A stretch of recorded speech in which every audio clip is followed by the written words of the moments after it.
How's it going? This is Luther. You're watching the Comic Hall Crew. Check us out on YouTube.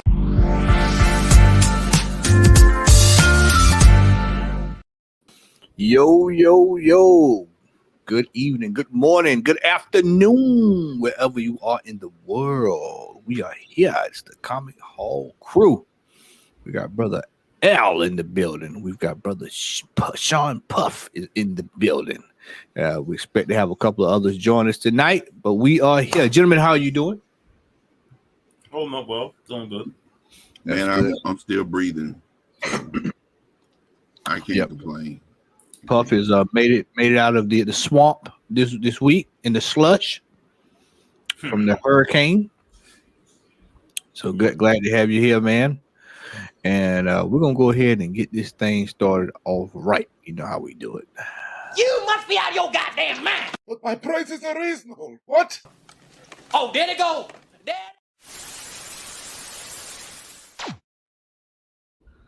All right, hold on.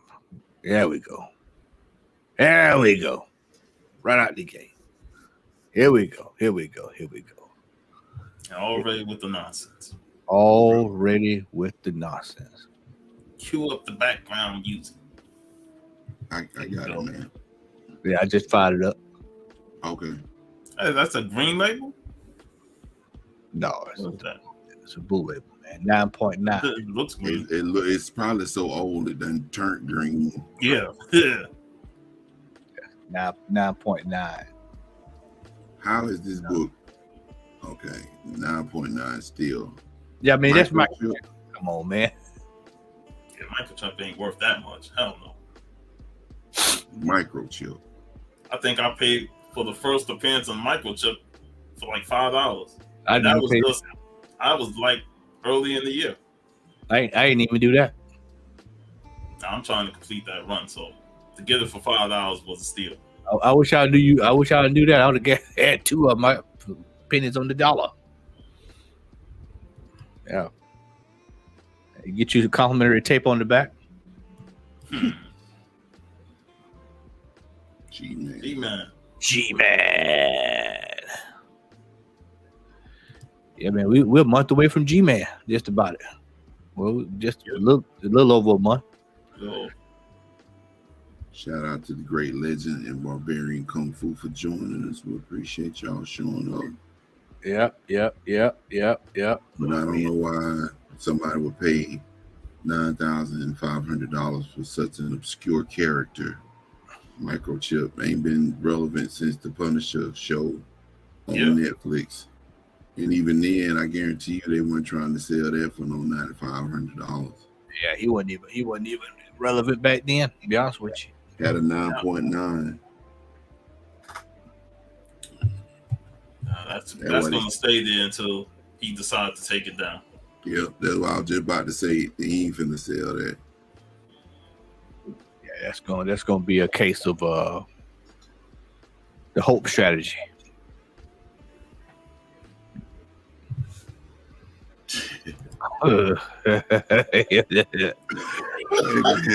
It's funny you bring him up. Shout out to Apollo, man.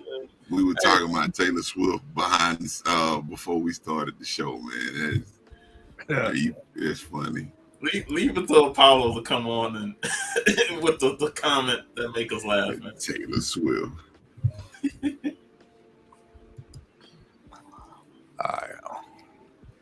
Nah, they can keep that. They can keep this crap too. Spider-Man with no nose. Rico. Rico to the Pico. What's up with y'all? Man, what's going on? Wait. This man got Prime Time's little brother. Prime Time get the big victory, and now he's Prime Time's little brother. That's right. They beat TCU today, didn't they? Yep. They beat the number 17 ranked country in the nation. They did it with style. They did it with lavishness. And they did it the only way that a FSU alumni knows how to do it. That's it. With flair. Yeah. Shout out to Prime Time, man. Shout I out was to hoping Prime he Time. won that. Glad he won. Yeah, me too. Before we move on, Rico, He knew what I'm talking about. He bid on it. The dude bid on it, by the way. Oh, you got it? Yeah. Okay, I figured you did because He hit the day. He hit the day. no, but watch this. I called and talked to him. Yeah. There's gonna be a good one after the show. Hey, I bought 3. I'm sure you did. He did 6, right? He left 2, so okay. All right. Gotcha.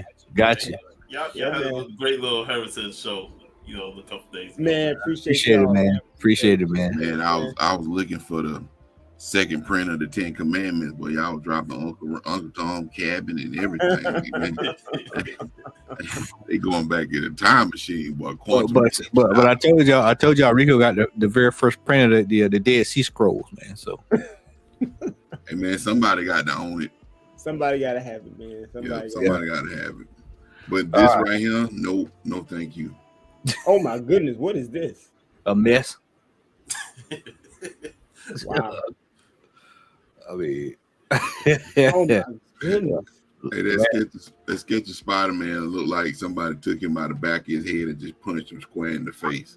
So is this like a somebody got all their friends like from high school to sign this cover? All right, let's see here. Let's go. He's got Larry Hama. Which, pardon me, did Larry Hama, did he draw Spider-Man? I don't think he draw all. He's G.I. Joe. He draw G.I. Joe. Trad Moore, Mike McCone, Stephanie Caselli. I think he just wanted to put signatures on here so he could charge that price, man. No. Yeah. Oh, no. And then on top of that, it's a raw book and it ain't been verified. Yep. The That's it. CGC and he ain't sent it off to CBCS, but he gonna throw a $10,000 price tag. Man, come on, bro. Man, that look like a hustle, man. That's a hustle right there. Yeah, he should know better. That's a But fumble. I can't fault him. That's ugly. It's ugly. It has no alibi. Look at that. Tom McFarlane just drew that like, man, get out my face. Yeah, that's exactly what he did. That would have looked like. Exactly what he did. Yeah, he can keep it. Just like the last guy. Nobody's buying that. Nobody buying that, man.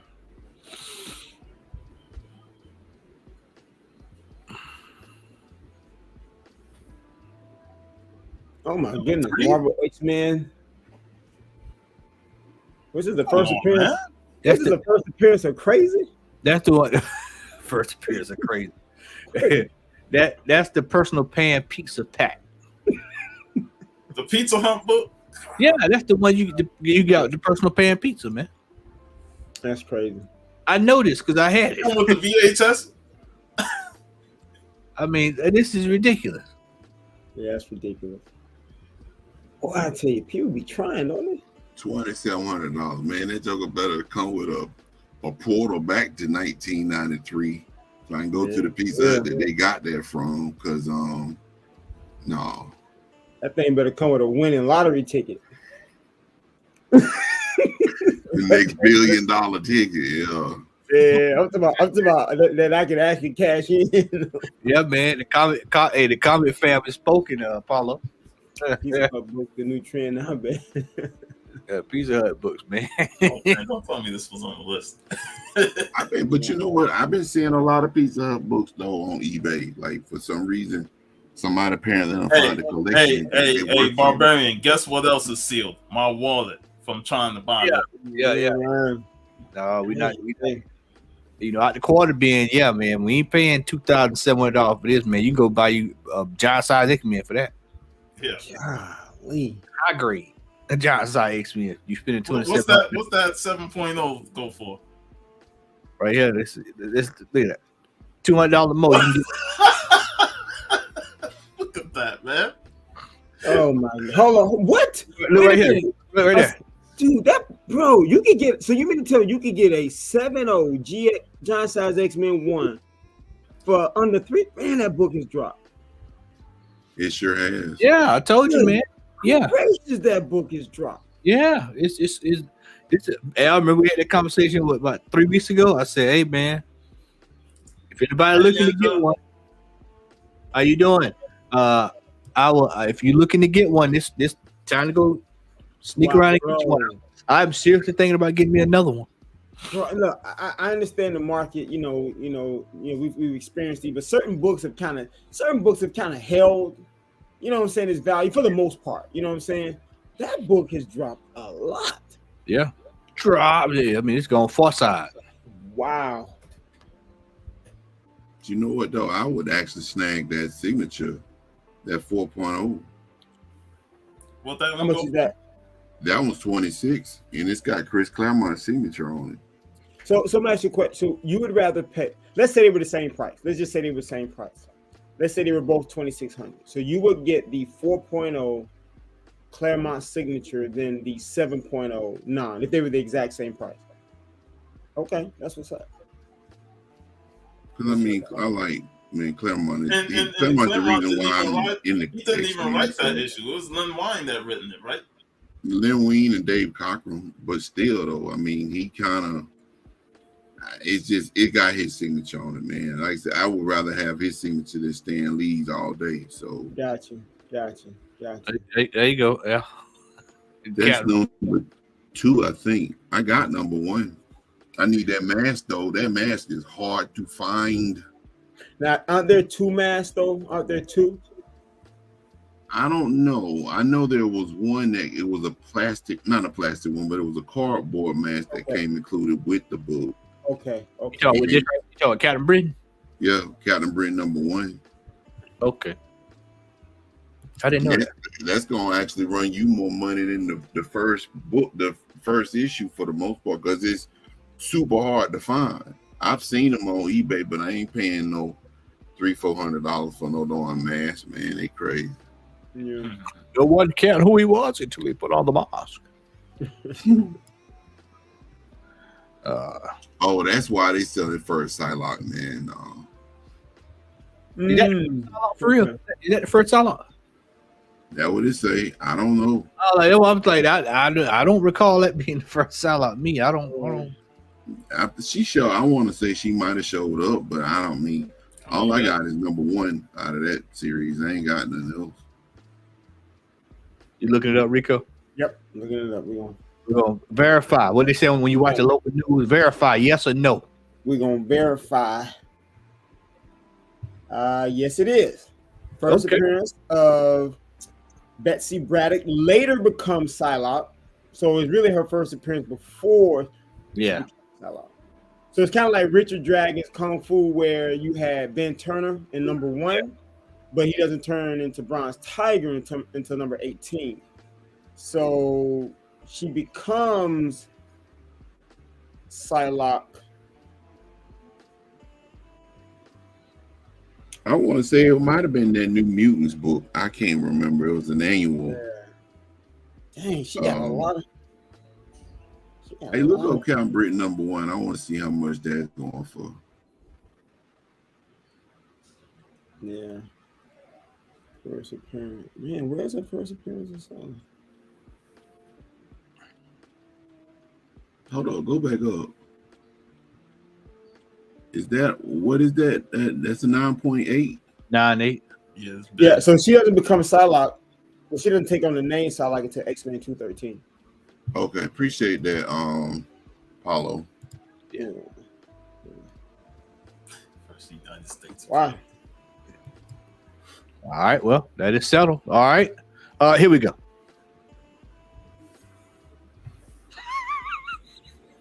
Death of Wolverine, man.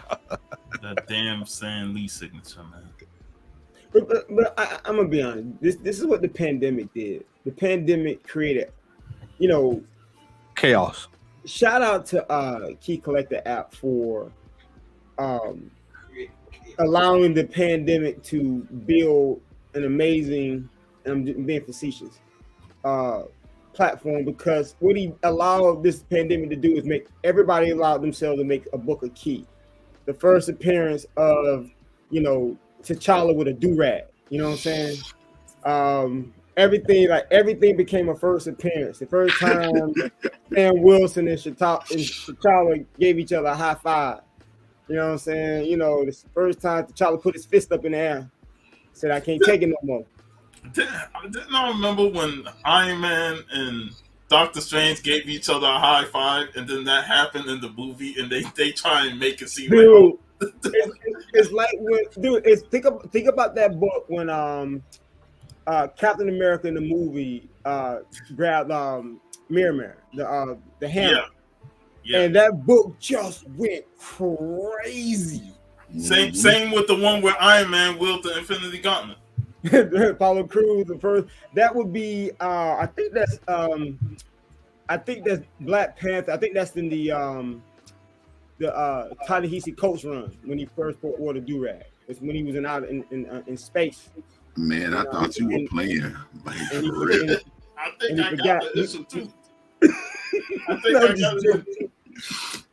I'm just joking. Hey, but you know No, what? but seriously though, Probably did wear the do-rag, man. But seriously, this is what we're getting now. Everybody trying to find a way to sell a book. Oh, this person died. This person came back to life. This person, it's like, man, like it's ridiculous.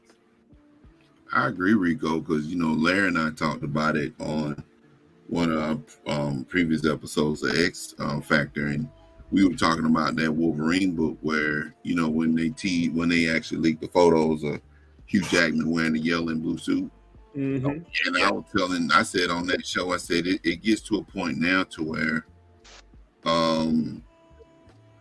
there's a point. What's up, Joe? Is that a point now? Damage. There you go, Jeff. I know you wanted it. How you gonna hey man, you could let me finish my statement first. I don't even want to talk no more now, man.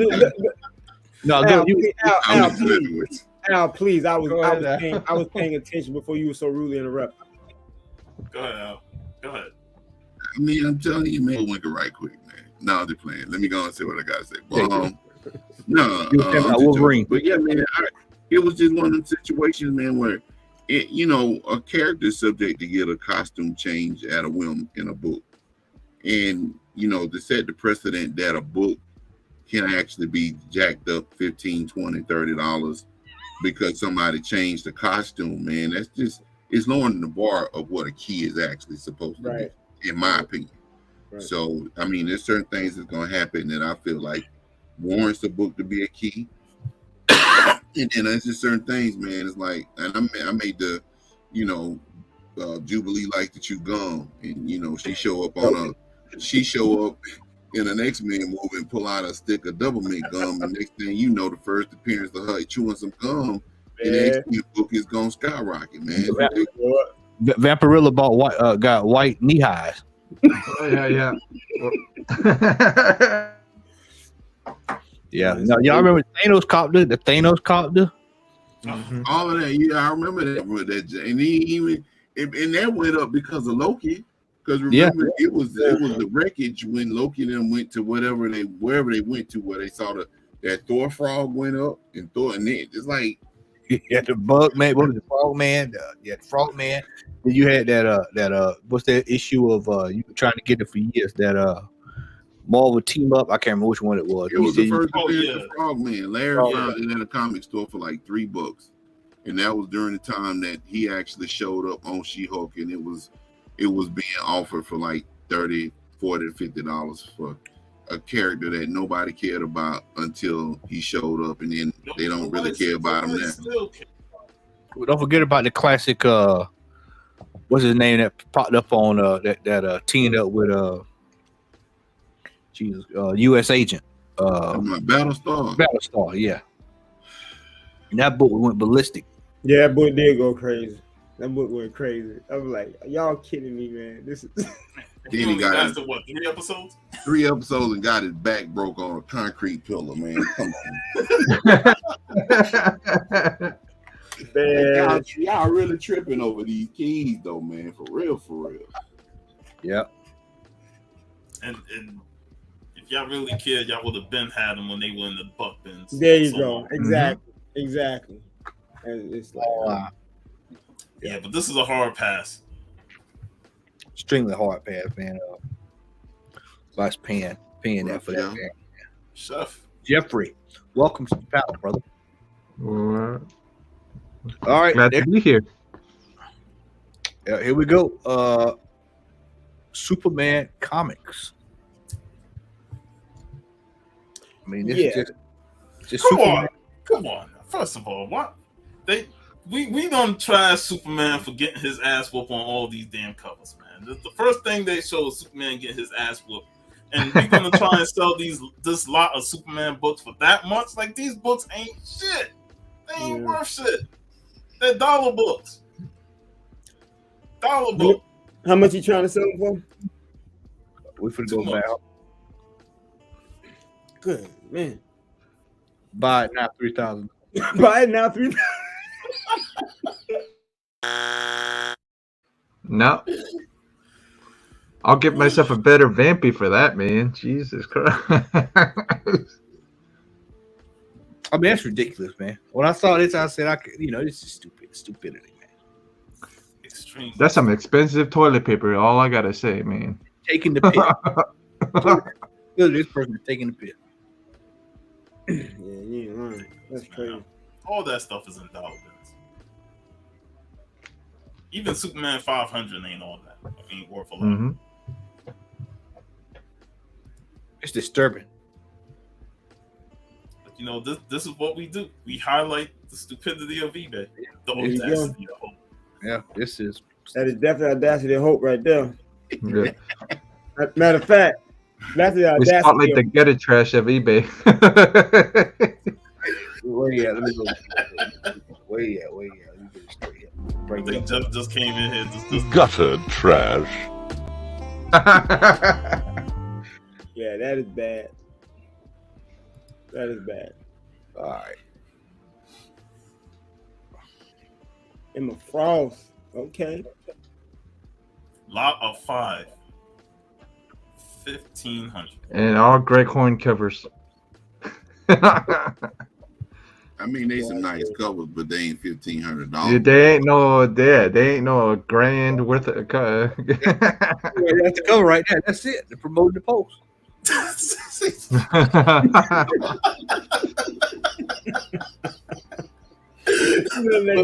The mind game. Look at that mind game. Yeah. Michigan water. Follow thing drinking that Michigan food. He's stupid, man. Hey, man, go down to the description and see what they what kind of lies they weaving. Oh, we about Nothing. to blow him up, y'all. Oh, About to blow him up, y'all. I mean, how do you sit up at night and you know what, man? I think I'm gonna sell these all for 14. What But you know what, man? gave him the idea to come up with this price, though? even signed by Greg Horn, it ain't worth that much. Dope. Yeah, that's Like, disturbing. Yeah, I know these books, they don't even go no more than like $10. So let me tell you, Even that is too much. I stopped by World Famous Days probably about 3 weeks ago, 2-3 weeks ago. And the guy brought a box of books in, man. And I was listening to my boy Nick. He was going through the books, man, whatever, with the guy. And I heard him. He said, "What you looking to get for this, man?"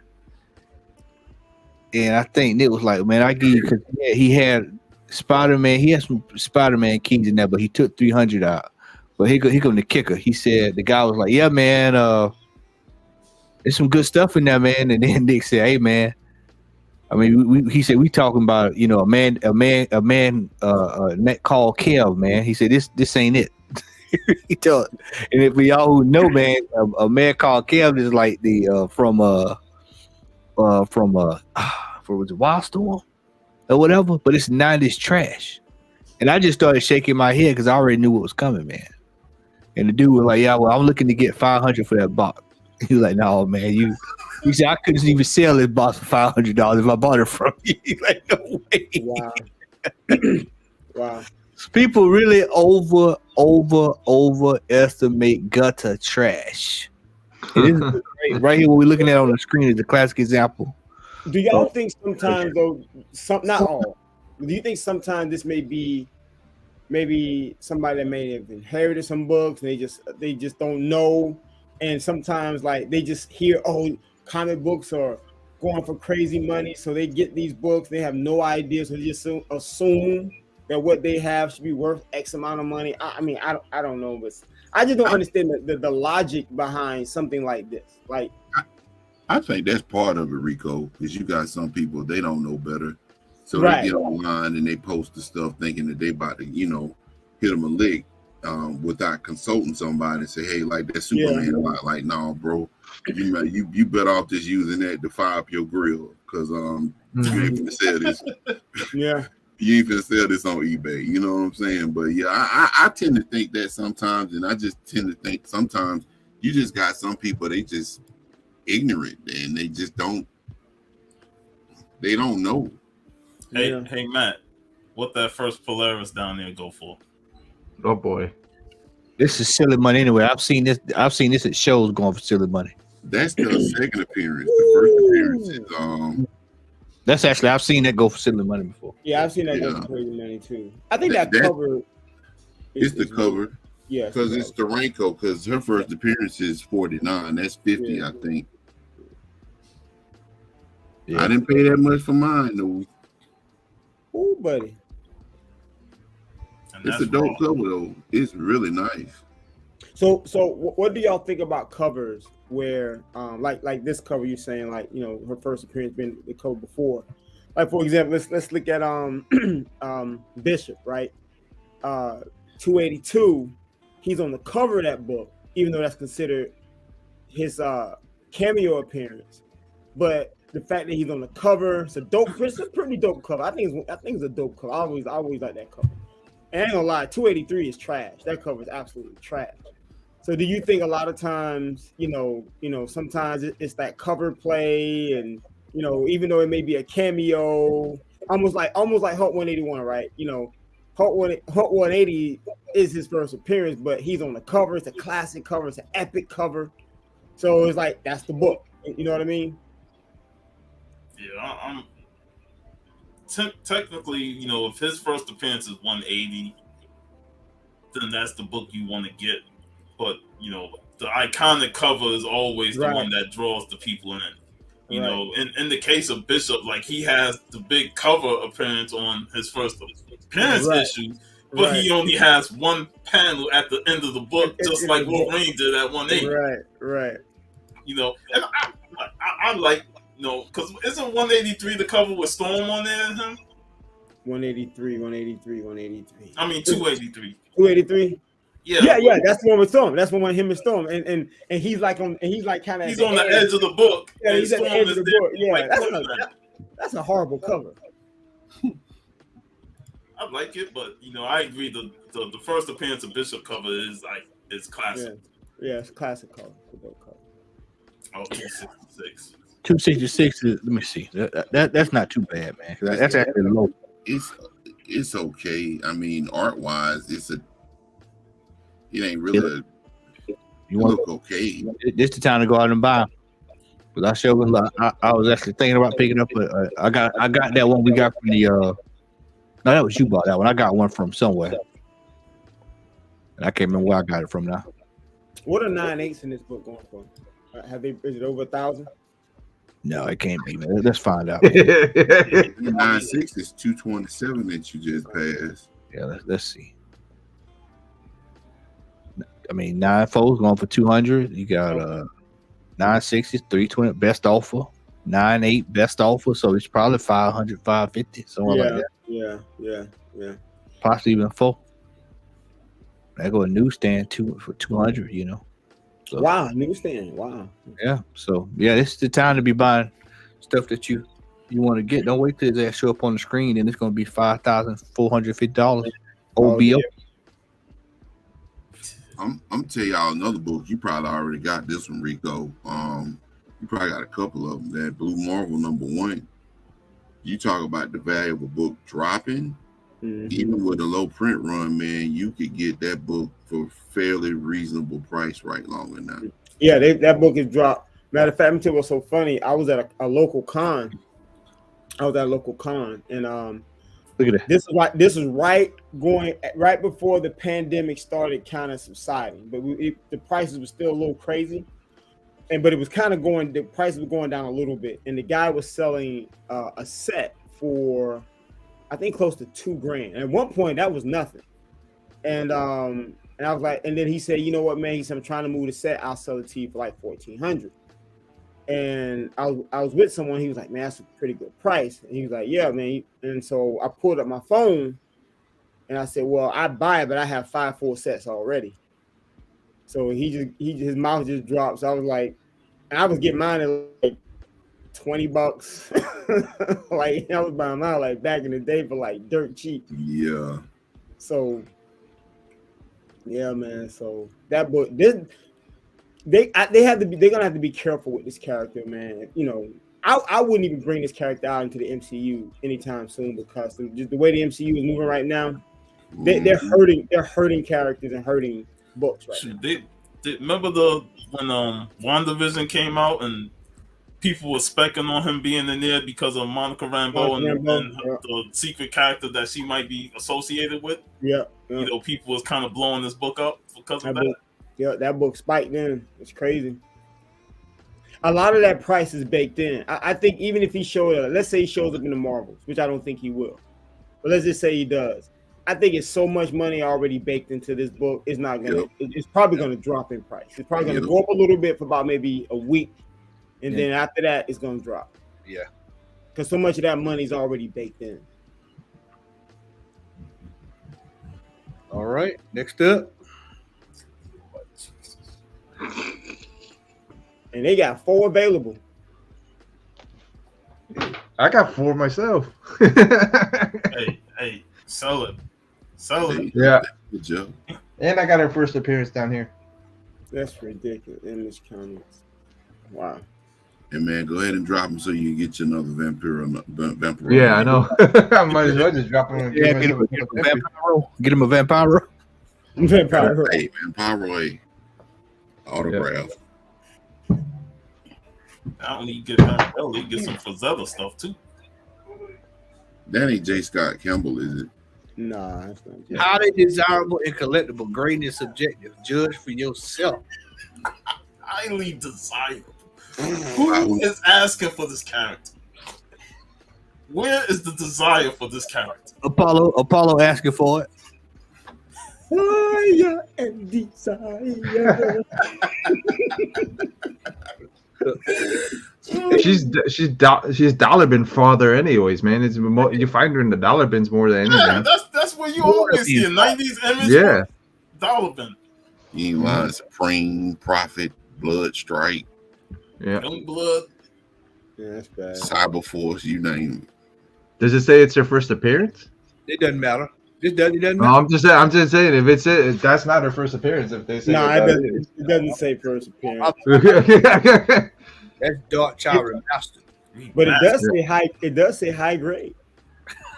High grade means top dollar to this. Exactly. Yeah. Do-rag. High grade. I ain't paying her unless she's wearing a do-rag. Hey, Apollo, a Dragon Ball do-rag at that. So yeah, that's unfortunate. Oh man. Now. Wait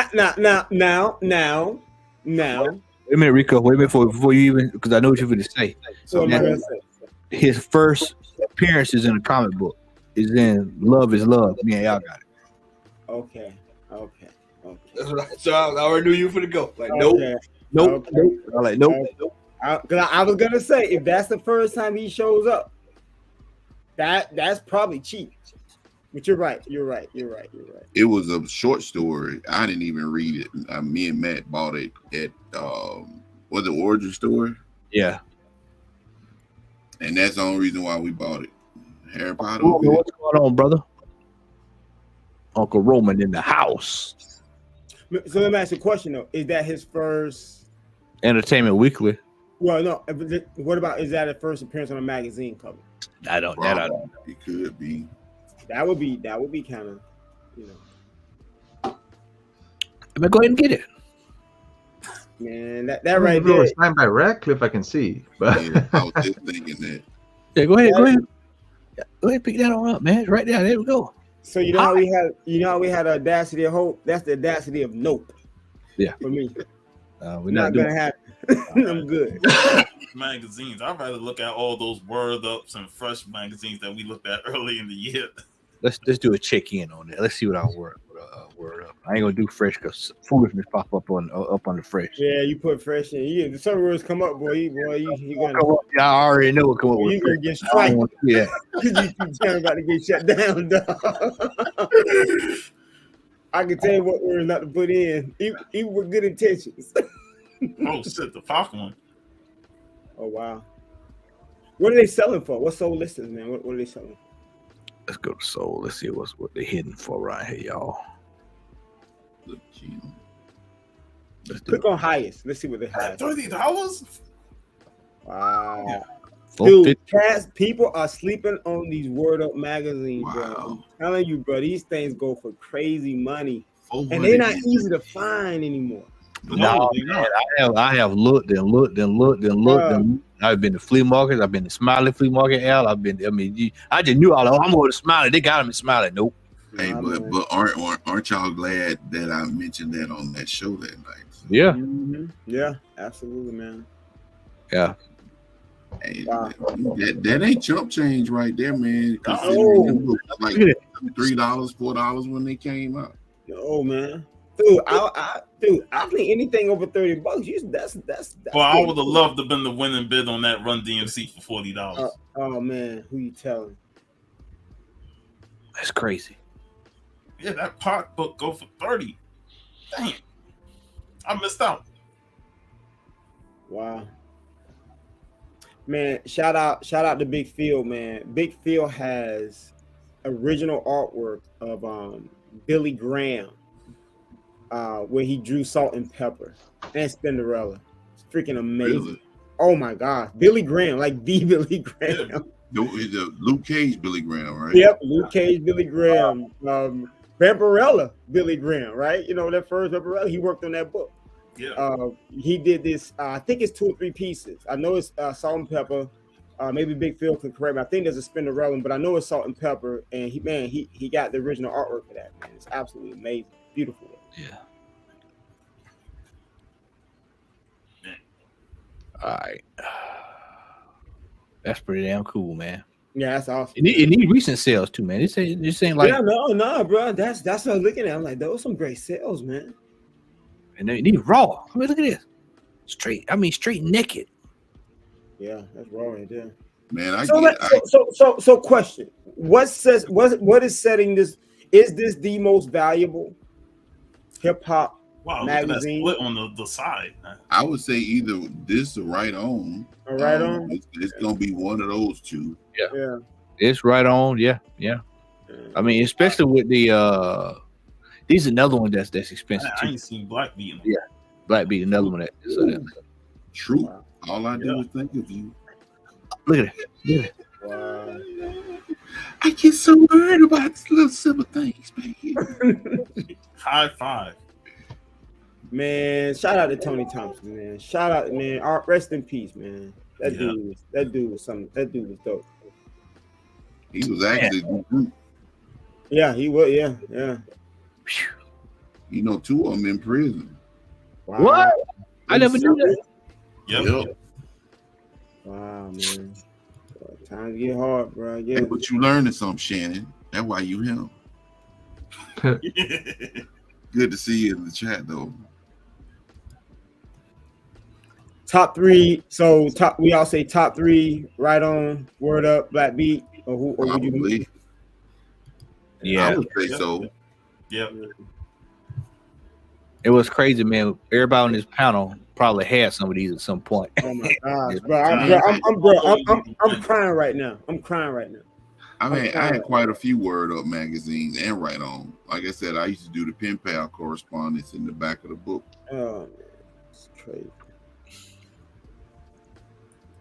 That was before America Online. And it's funny, books like Jet and Ebony, it's only certain ones. Like, I'm gonna tell you something. The hardest book, I still haven't found it. It is so hard to find. No, it's hard if he can't find it. The first ever issue of Ebony magazine. When that book hardly ever hits eBay. And when it does, unless it's up for auction, it's gone in seconds. Which one was that again, Rico? The first issue of Ebony. I think it was in 19. Let me see. The 50s one. Yeah, 50s, man. Yeah, I'm trying to find the exact date. Playboy magazine. But Yeah, no, bro. 1945, bro. Wow. whoa, Yeah, 1945. that's And post World War look, II. bro, check this out. The initial print run for that book was 25,000. That may sound like a lot, but that ain't a lot when you consider that's a book that came out in 1940s. Right. And those books were in a lot of people's hands.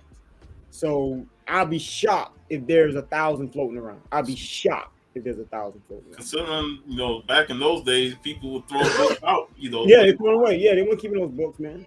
Yeah, they were going straight to the trash can. Yep. Either That's a 1963 Ebony. Now, I did have some relatives because, you know, those covers were amazing. And that was like our Netflix. You know what I'm saying? That was like, you know, we would go through there and look at those pictures and look at Lena Horne and Harry Belafonte and all these great entertainers, man. And so a lot of people Blow that picture up, Matt. Wow. God, that is a collector's item there.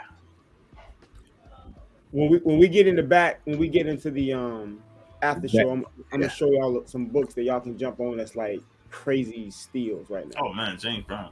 Godfather Soul. I don't know, man. Rico. We might. I think we done hit something heavy here, boy. Oh, bro, we hit something heavy. No. Oh, check this out. There's actually 3 different colors. That's even, man. Yep. God. All right, let's move on. Let's move on. Yeah, let's move. Avengers 360. Oh man. Because it's signed by him. That's probably why. Man, I bought this book not too long ago for about $2. You know, And you better put it on eBay now and get that money, bro. I gotta get Paul Bethany to sign it first, though. hey, man. I'm gonna say this. This is gonna hurt some folk feeling when they watch this on the replay. The autograph in the signing don't mean a damn thing value wise anymore. Not like it used to. You right.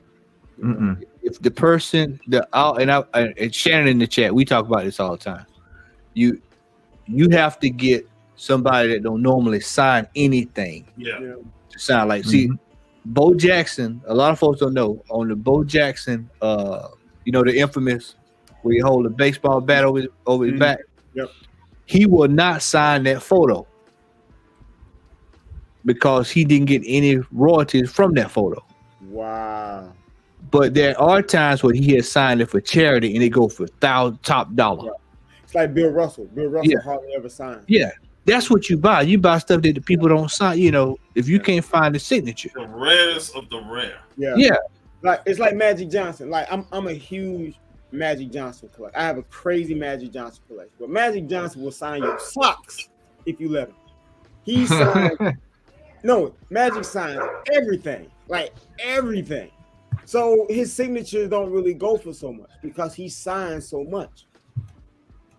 Matter of fact, there was a UF4 on Heritage maybe several months ago.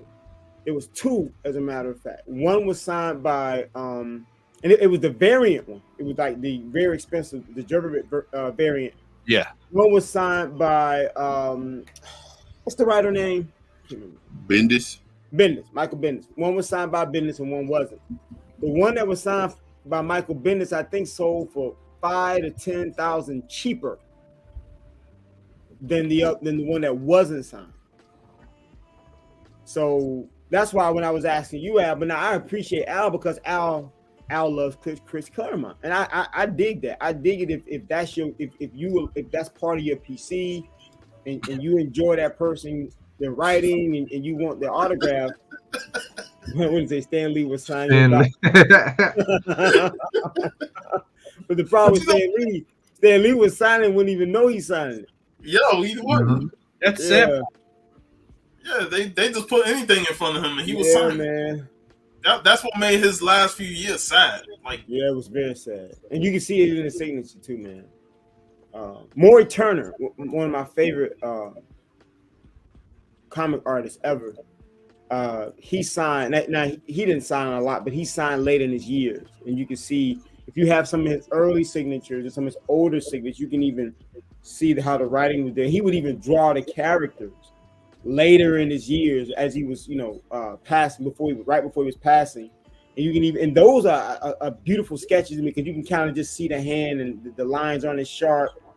But I still think it's magical to even have some of those as well because you kind of see the stages of his career. But he didn't sign a lot, though. Yeah. signatures to me are more personal. Right. You know, like you just want to have something that you got signed by the creator, and it's your personal thing that you want to do. But people who get signatures just to send them in, get slabbed, and then try and sell them for high amount of dollars. Yeah, no. Like to me, that's just you're just in it for the money. Yeah. And you know what, y'all? At one point in time, I did want a Stan Lee signature. I did. I mean, I wanted it to be associated with something that he was a part of. I would never get a Stan Lee signature on a book that he didn't have anything to do with. Right. And this goes back to what I said a long time ago, because of the fact that you see all these signatures and stuff, the McFarlane signatures and the Liefeld signatures and the Stan Lee signatures, especially Stan Lee. I think as we progress in this comic book hobby, his signature is gonna be devalued, man, because it's people took advantage of him, and I'm pretty sure he didn't mind, signing a lot of stuff. But at the end of the day, man, when you got so much stuff out there floating around with his signature on it, man, it's not helpful, in my opinion, to the book. All you looking at is just, I got a Stan Lee signature. But to me, the value ain't really there. That's why I never owned the Stan Lee signature, and when he came to MegaCon one final time, I just wanted to photo with him. I just wanted to stand next to the man to be in the photo shop. That was it. Yeah. Remo, look at Remo. Jet magazine. Remo, come on, bro. I want to I want to bullshit. Yeah, Remo wrong for that one. He just Hey, Remo over there drinking on that yak, bro. He kind of look like he was right on that. Remo, you sure you ain't got that book, man? Come on this panel and verify that. I want to know. Jet Lee magazine with Stan Lee cover, the signature with Jim Kelly on it. Boy. Oh my goodness. Pub, you got to cut that one. You got to snip that one. That was a classic there. That was a classic.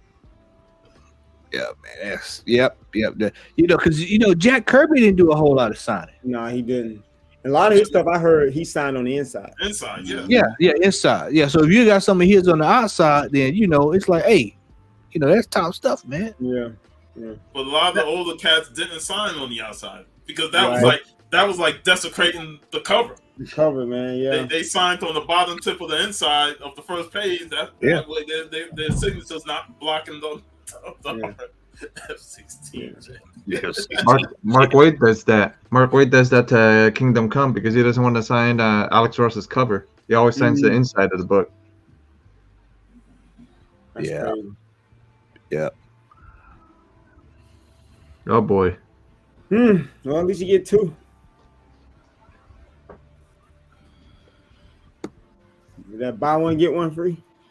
No, but that's Canadian too. It looks like they're there. Oh, okay. Yeah. Okay. That might be. Still though, man. One is UK Pence, right? Oh, okay. No. No, on the left, the one on the left. Ain't that a Pence variant?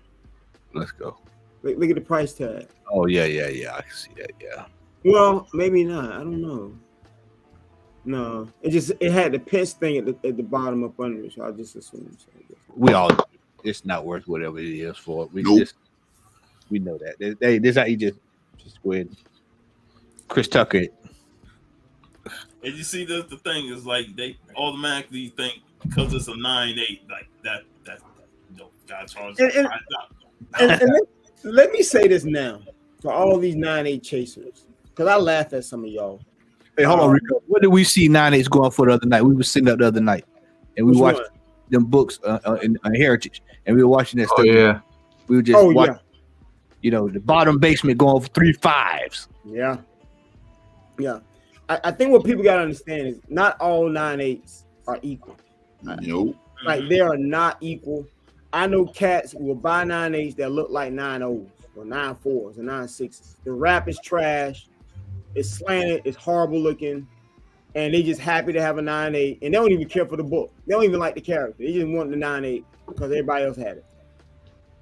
There's a reason why that first, even though the market is shifted, there's a reason why that first Hero for Hire that sold on auction on Heritage, I think, about a year ago, sold for over 100,000, and then another 9.8 just sold recently on Comic Collect for like I think around 60,000 in that range.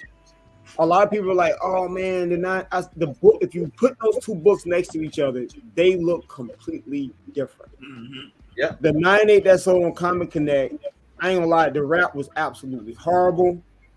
It didn't present well at all, and so but the one that sold on Heritage looked absolutely gorgeous. It was beautiful. So not all 9.8s are equal. So all these 9.8 chasers, man, focus on the book, man. Buy the book, not the grade. Just focus on the book, man. So this stuff gets ridiculous sometimes.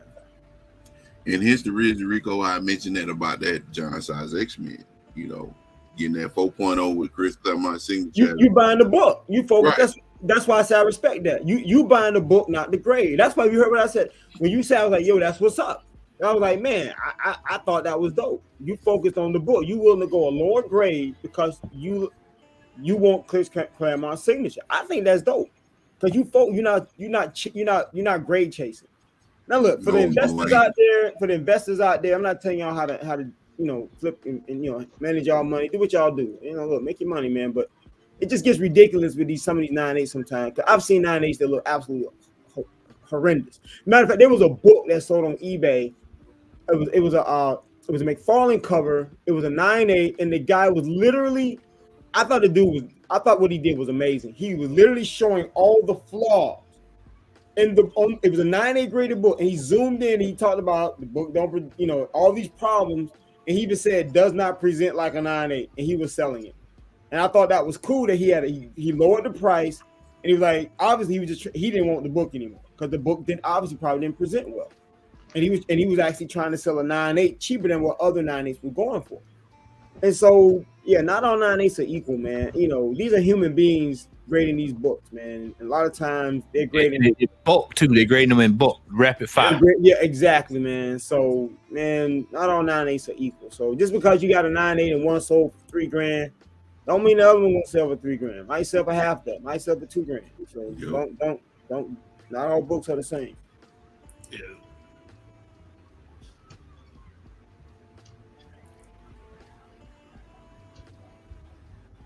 What's special about that book?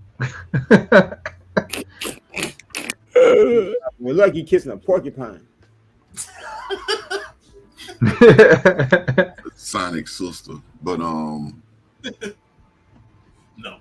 First battle with Typhoid Mary.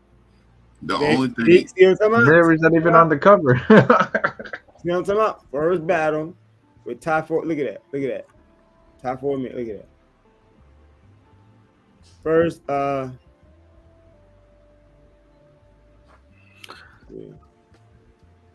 No.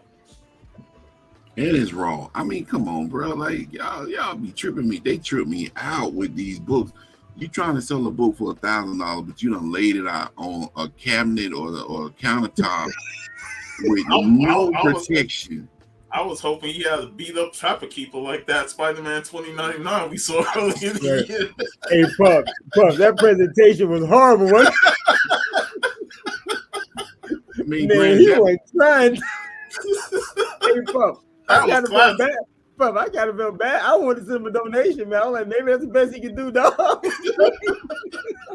That was classic right there. Definitive audacity of hope. Yeah, man. I was like, wow. I mean, that book clean, but no, bro. That $1,000, man. First battle with Typhoid Mary. And see, that's the thing. Is like, again, this is not an expensive book. Even her first appearance is not expensive. They still like that book is still you can get on the cheap. So what he's thinking with that price on the first battle of Typhoid Mary, like, no, come on, man. No, this sums it up. Hell no, to the no, no, no. Yeah, to the no, hell to the no, to the no, no, no. That's Yeah. about it. Yeah. All right. Another Superman one. Well, at least he's not getting smacked around. He probably got somebody probably punched him and knocked him up there where he had on. Oh no, it's a Smallville one. At that. Season 11. Season 11, bro. Oh, yeah. Not even season 1. I mean, bro. I mean, it's just like, folks. What are y'all thinking, man? It's rare though, but it's rare. Second print. I mean, who's looking for the second print of this book? But it's rare though. Like, who is looking for the second print of this book? Hey, what's the one at the bottom go for? $6.99. More than that one. Oh my God! Wait a minute. What is up with this book? Is there something we don't know? First time in Smallville that he's in his damn costume, I think, or some bullshit like that. Is he? Maybe. Wait a minute. Is there a do-rag under that cape? I mean, this is ridiculous. I think there's a do-rag under that cape. Look at this. Jesus. Wow. Oh, Okay, Jesus. Wait a minute. What's soul listing? If anybody bit the bullet, man. Yeah. Well, We got to shame somebody. Let's shame somebody. There we go. $25. Whoa. One sold damn, for that's 200. 37. Jesus. Dang. Runs one over 200. sold for 200. Who bought it for 200? The same dude selling it. Probably. Hey, man, it's their money. Hey, what the first print go for then? The second print must be super rare or something. Yeah, it has. Maybe it's rare, man. Dang, $200. That's crazy. That's a lot for me. I know. Yeah, that's a lot of bread. Yeah, man. Let me help y'all out, man. Emotional damage. That's what that is. Here we go.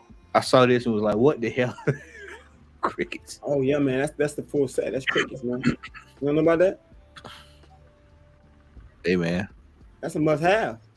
Crickets. That's the sound you hear, crickets.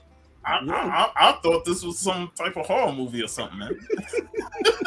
You got Crickets, then you got the other movie, Tick. Oh man, look at that art. Riverdale.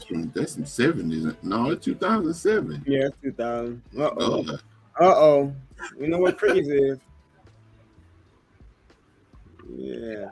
Nah, bro. That's out there for me, man. Yeah, that's way out there. That's that we gotta bring that back again. We gotta hook him up, man. That was another case of Emotional damage. That's horrible. yeah. And last but not least, Classic. Love it. I think it's undervalued. I'd pay $2,000 for that right now. Yeah, right. when I saw this, look at Alfred. X-Men Blue #1. Jesus Christ. Remastered Jim Lee's. There's that word again, rare. They love putting that in there. Look, man, do not be buying these stupid ass modern books, man. These modern variants. $1,000, man. $1,000. Look at that Yeah, shit. dude, I hope people learn about these modern variant books. I hope they learn. People still ain't learned, bro. But y'all better. And the paper quality from the new books don't even last. So it's like, Yeah. That's crazy, man. Ridiculous. All right, y'all. We have survived this Barely. week. Yeah, barely. Of you must be out your damn mind. Let's move on.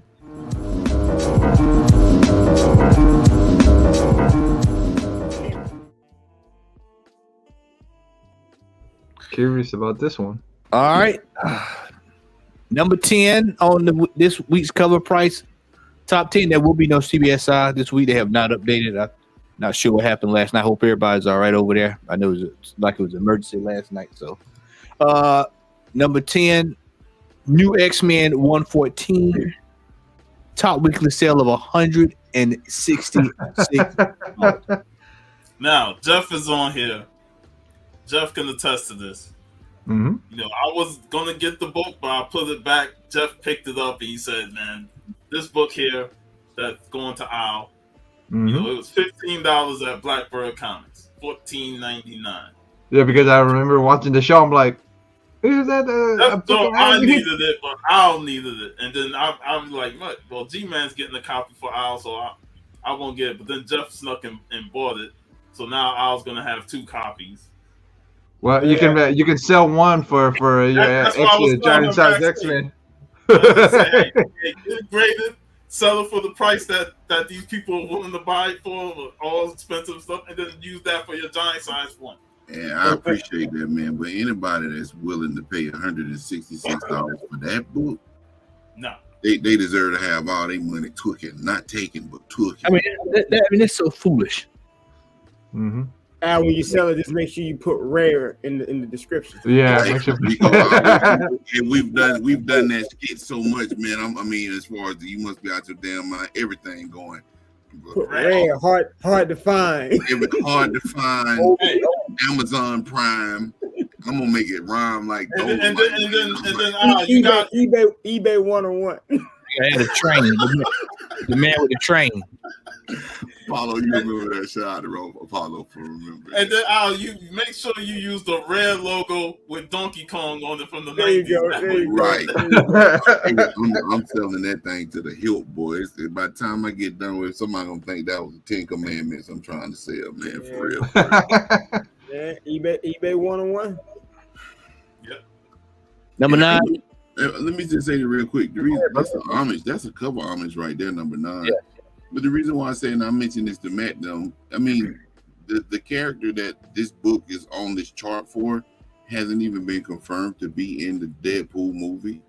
So that's why I can't see how people are paying that kind of money for this book. But go on, man. Oh, my bad. That's all good, brother. That's it, man. We're speaking that knowledge.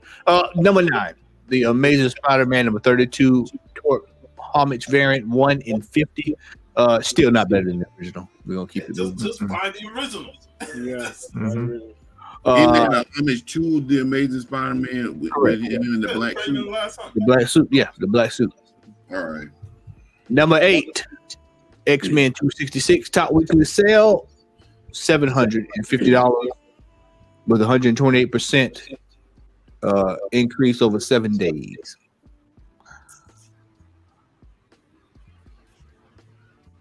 Larry, if you're in the chat, you gotta talk to me on this. Avengers number 35, I might have to sell my copy. $100 top weekly sale, What? 7-day trend up 93%. I'm leaving. I need to stop putting these books on eBay and make some money, man. This is ridiculous. That's fine. Wow. I mean, I no reason why this book is out. Maybe somebody in the chat, y'all. Yeah, I remember when that first came out because I have the book. It was something because that was the start of the whole thing that led up to Secret Wars. Right. So it has something to do with Secret Wars and That might be. and that whole ordeal. But it's been so long since I read it, I can't remember. Number 6, Oh, Top boy. Avenger. Number 1. And I don't know how many times I keep trying to tell folks that is not his first appearance. Nope, it's Marvel Age. That is not his first appearance. If people still on his spending. Look at this, top weekly sale, $256, 118%, 7-day increase. But you know what? I think we were saying earlier, Al. I think it's that cover too. Yeah, it's the cover. It's the cover, man. We were talking about the other day. Cover the other one. but this one people value a lot more because Yeah, this is he probably in all his grotesque glory. yeah. This is probably I think its most popular cover. And, I think I got it as A-OK, and and I think Brian found it in a dollar bin when I got mine. It was a couple Uncle years ago. Roman I saw this spot at Tampa Bay Comic Con for like $25. Uncle Yeah. Roman, Uncle Roman is spot on. Yeah, we need another top. We need another top 10. No disrespect to the top 10. But these Well, Star Wars could Well, not. we knew at least one Star Wars book was going to be up there. We knew that one. Please. we need a Yeah. Comic Hall Crew top 10. Infinite Crisis Blue Number Beetle. is Hey, back man. on. Yeah, Blue Did we Beetle. go cash in on these Star Wars Kanan books? Because then he had like 10 copies of them suckers, man. Yeah, he didn't even find 10 copies or something like that. Yeah, I remember he scooped up a whole bunch of them. And here's the book with all the drama right now. Of Spawn? Yeah.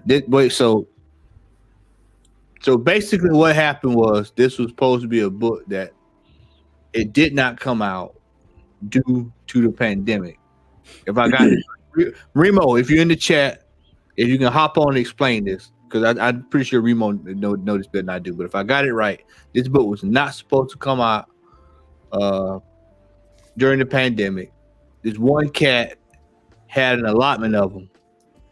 He got on Instagram, it showed him, and devalued the whole damn book. He actually had all the books and could just one here, one there, one here, one there. He been sitting pretty good, but his dumb ass got to go brag to the world.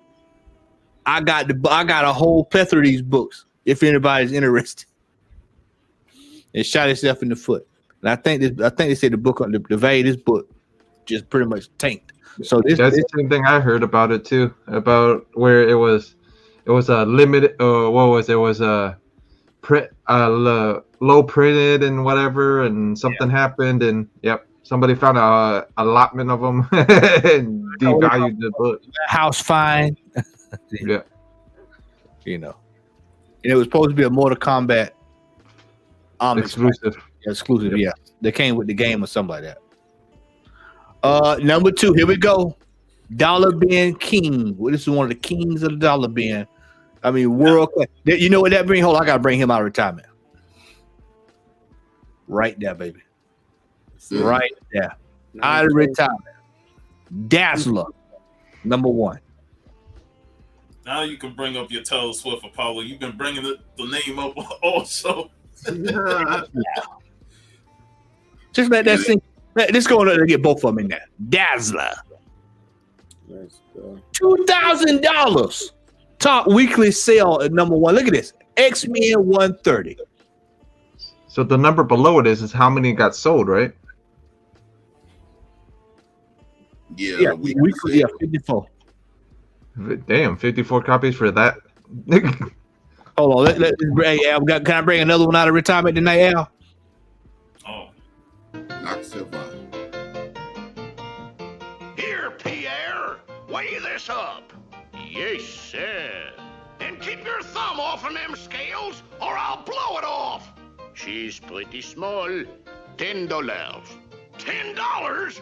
Why, it's getting so a man can't earn a dishonest living no more. There's gold in them dar hills. Well, back with another one, eh? Don't spend your money on this, man. Do not spend your hard-earned money on this book at this price. And most folks that's collecting already got this book. Yeah. And then when it comes out and then she's not there, and guess what? That book's gonna go whoop right back down. Straight back down. And if you want me to tell you where to go get this book at, where people don't know where you can go, just go to your local flea market. It's in right there. Mm-hmm. Local flea market, you still can get it at regular price. Don't go down there to Joe's comic book shop and pay $2,000 for this. I'm convinced. Something Rico said on the last show. I'm convinced that this is more or less fans of Taylor Swift buying this book at this point. because I refuse to believe in my heart of hearts that either one of them books at number 1 or number 2 are being bought by avid, long time or midterm season comic book collectors. I've had this. I don't have number 2, but I got number 1. I've had that book for about 10, 12 years. And I paid a fraction of a fraction of a fraction of a fraction of that $2,000 when I bought it. I just don't see it. And then going back to that, the earlier book, the X-Men book down at number 10, it's the same situation. Taylor Swift has not been confirmed to play Dazzler in that movie. But this book is moving like they done confirmed her in not only the Deadpool movie, but she gonna jump over to the MCU too. So, so check this out. Years ago, so I collect sports cards and I collect comics. And I know a lot of other people doing it in this chat, in this group as well. So this is something that if we pay attention, this was happening. Years ago, we used to have this running joke with comic book collectors. We used to tell sports card collectors that, yeah, I understand that you're collecting some of these new rookies, these modern rookies, and their cards are going for $3, $4, $5, $20, $30, $40, $50,000. But if they tear a hamstring or if they get arrested for something or whatever happens, that book's gonna drop. Our joke used to always be, we ain't gotta worry about Spider-Man getting arrested. We ain't gotta worry about Luke Cage beating up his girlfriend, yada, yada, yada. So our books were pretty safe. Well, if you notice what's happening now is real life is now imitating art and it's affecting comics. What real actors are doing, look at the Kang book. What actors that are now portraying some of these characters, they're now actually impacting the comic book character, the fictional characters. Jesus, and the books now dropping because of that. I say all that to say this. Now what's happening is you have a lot of people that are overlapping into different spaces. And what's happening is you're gonna have people just like you have a LeBron fan. They're not a Laker fan. They don't like the Lakers. Wherever LeBron go, they go. So LeBron leaves the Lakers and he goes to Minnesota. They're Minnesota fans now because they just follow LeBron.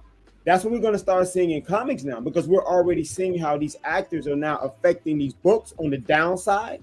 And now we're going to start seeing how they're going to affect these books on the upside. Even Flash books took a dip with Ezra Miller. Kane books took a dip with Old Boy.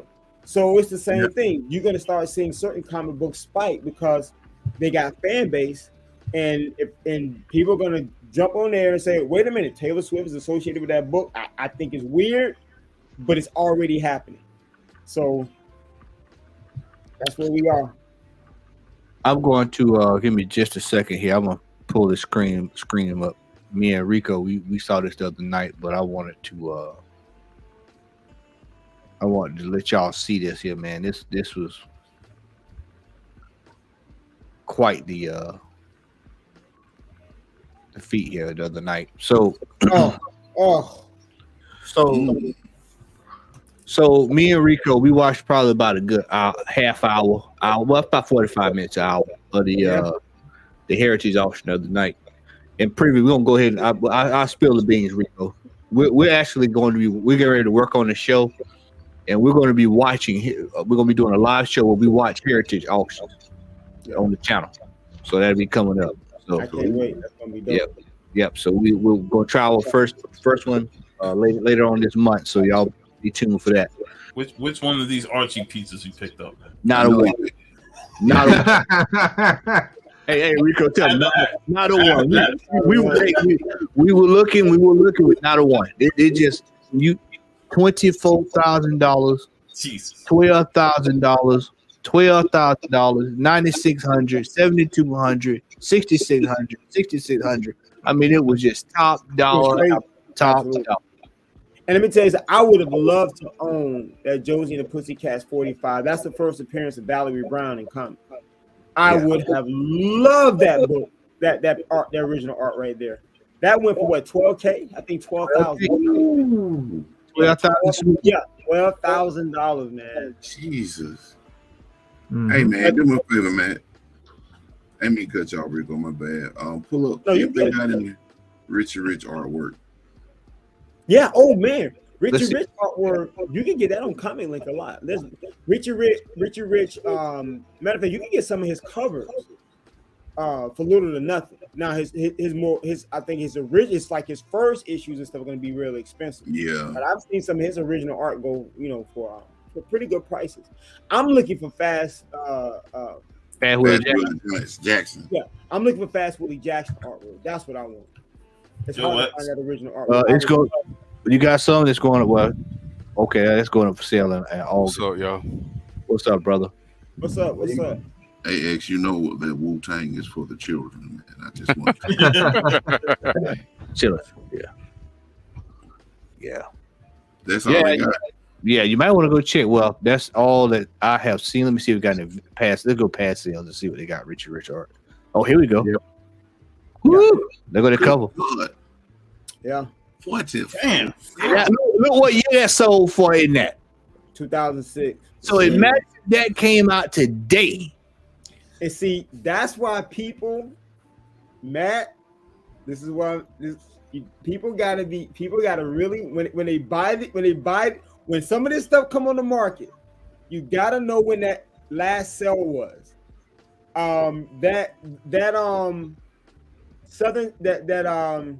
Seven Seas number 4 sold for $19,000.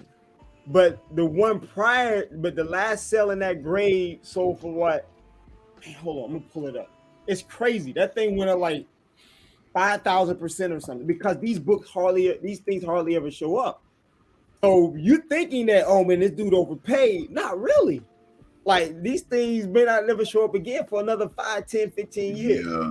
You know what? I'm gonna do something different tonight. Y'all hold tight just a second. We're gonna go ahead and just walk right into it. We're gonna just, as they say, segue right into it. Go ahead. Yeah, y'all gonna go ahead and run into hold that thought, y'all. Okay.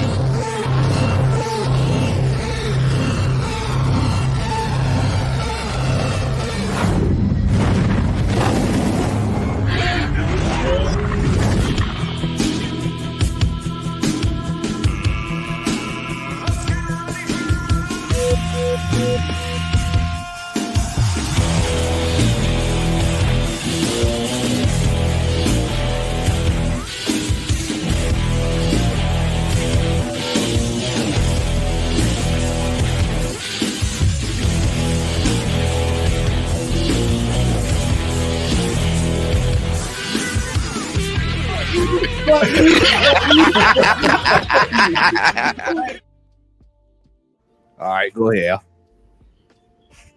Just the first, that right there, is it just that page? Or is it everything down there at the bottom that was sold for 44 grand? It looks like everything. It looks like all those pages. Yeah, all those pages. That might be the cover. Yeah, so it looks like that's a lot of maybe like what, 4? Yeah, Look like 4, 5. Yeah, it looks like 4. So like the first few issues that look like it. Yeah, that's amazing. And that was back in 2006. 2006, bro. So inflated for inflation. Good Lord.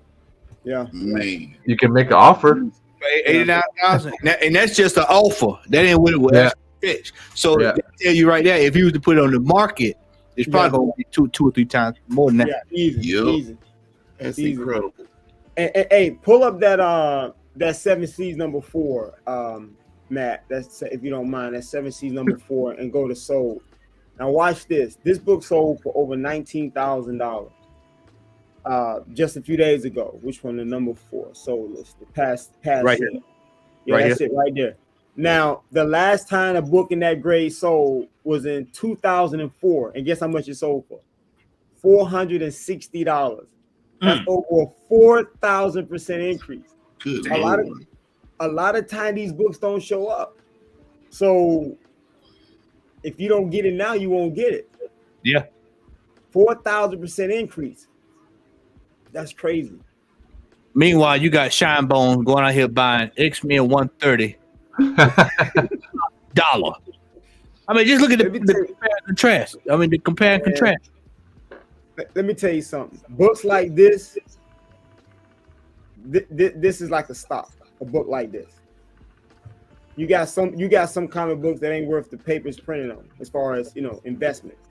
But a book like this, Yeah. Man, just put that book away. Come back in 5-10 years. It's crazy. Hey, I'm shocked. Go ahead, Sean.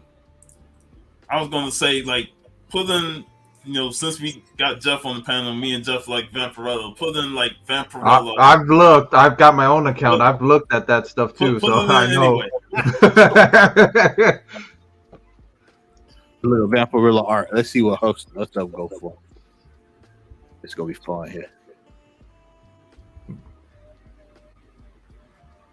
Let's do it. Let's go for highest first. Yeah, let's go there. Let's see what we got. Oh Yep. shit! Good God. And then Frazetta. And Bruh, I think bruh. Frank Jr. would have bought that one back because originally it went for $500 in the catalog in the 70s. Wow. Like, oh no, $1,200. Yeah, $1,200 in the catalog. For those that don't know, Frazetta work sells at auction houses like Christie's and Sotheby's. He sells at some of the most prestige auction houses. So it's crazy. Like his original artwork sells for crazy money. Yeah. Well, the what was it? Dark Kingdom sold for six grand. Yeah. The last one. That's Hey, the- 144. Yeah, the one in the No, middle. he had. That one. Didn't he have a piece? I think he had a piece that sold. Hold on, that broke a Back in million. 2021. Wow. Yeah, I mean that's just absurd, man. Like, God. Mm-hmm. And I think Mom had bought it back. I think Holly had bought it back because I think I seen it in the museum too. Yeah, Dark Kingdom sold for $6 million. Mm-hmm. Yeah, $6 million. Yep. God. And for those that don't know, 2 months ago? Wow. and for those that don't know, the great Billy Graham worked on that book. Yep. Golly. I mean, it puts when you see that kind of stuff, it puts it in perspective. You know, this is why when you go over there and you look at the food goal list. Yeah, that's You- an Ingrid. Yeah. Yeah, that's the Ingrid one. Mm-hmm. That was 2019. That's Hey, why man. that Black Boy Fly book is so just Yeah, so much money. Rico, I am so sick. I didn't get that book when it was like $600, $700, $800, man. Man, Hey, bro. hey, y'all. The folks that buying this stuff got driveways that's about 3 miles long. You got to. And I'm talking about you got. Say what, Sean? I remember, we used to deliver when I worked at a job like delivering appliances. We went up to the hills where people had. You got to go through a gateway, and there's nothing but big open lands of houses and big ass driveways and shit like that. Hey, Jill, That's where the rich folks live. It looked like that Batman 227 car. Yeah. Yeah, I mean, this is just amazing when you see how much this stuff go for. I'm talking about for real. Hey, do this for me, man. And these are some of the originals too. Some of their originals. Some of that stuff is the originals. Hold Hey, on, yeah. look up. Okay. Well, I just saw Bernie Wrights and I just wanted a trading card back. Man, honestly though, with the way the comic book market is going, I think this is the best place. This is the best place to put your money in original art. Mhm. Right. Yeah. Like I will put my money in original art right now all day long. What you want to look at, Al? Type in Dave Cockrum. Oh, How you spell his last name? that's right there. COCK. Oh, it's probably Original art. This is gonna be fun. Mm-hmm.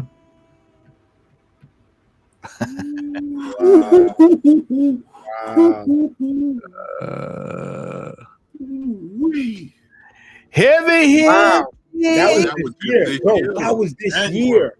Heavy hitting. Whoa. That was this year. Wow. Now, that book go for a grip. It ain't a key, but it sells off the strength of the cover. That's Yeah. a dope cover. Yeah, that's always been a great cover. Yeah. Go back here. Go back to that right here. It's the first appearance of the Star Jammers right there. Jeez, man. Oh, That's 2016. that's the death of Thunderbird, not the wine. No, what this stuff is amazing to me, bro. Come on, man. Like, God. Is that Namor Colossus? That's Colossus. Isn't That's it? Colossus. Looks like Colossus. Yes, Colossus. Yeah. And Nightcrawler in the back. That is insane, man. Oh wow. I didn't know he drew Incredible Hulk too. Did he do the 181 cover? That's a good question. Hold on, I'm gonna show y'all something real quick.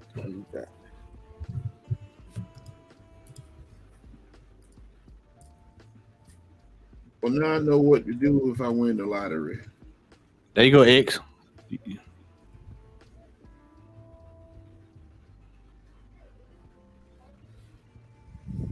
I'm good. I like it. I'm good. I'll draw that before I pay that much for it. Herb Trimpe did the cover of 181. Man, that's no telling what that's. I mean, shit, that probably ain't sold since. Let me see if that's sold. Let's see what that's. And John Romita Sr., Herb Trimpe, John Romita Sr., and Gaspar Saladino. Everybody in the chat, y'all can feel free to the recommendation. We even went down a rabbit hole tonight. This is what you call going down the hole. So feel free to drop who you want to search, what you want to look up in the chat. Apollo, I'm not looking up the first appearance of Taylor Swift, so don't ask. With Rico bringing up his name, look up. After this, Billy Graham original art. All right. I want to see.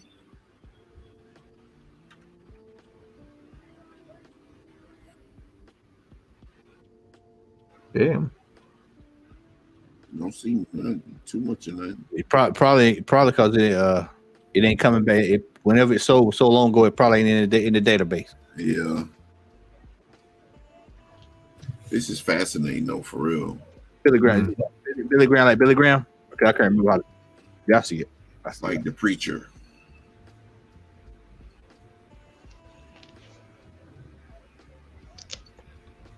I mean, that's dirt cheap. What is that? Countless. Oh, wrong thing. Now here we go. Yeah, that's relatively cheap for that. Yeah, you can't even make an offer on that one. Not yet. You say no because you ain't selling. He ain't selling it. He like nope. Yeah. Just putting it there for display. Oh Yeah, man. pretty much. Okay. Now that one you can make an offer. $9,000 or more. Yeah, it doesn't mean he's gonna take it. Black Panther.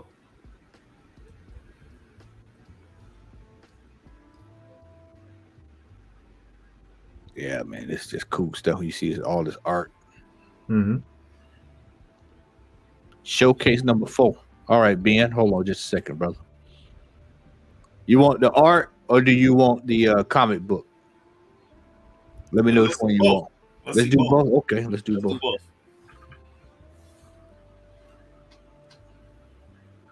Let's see.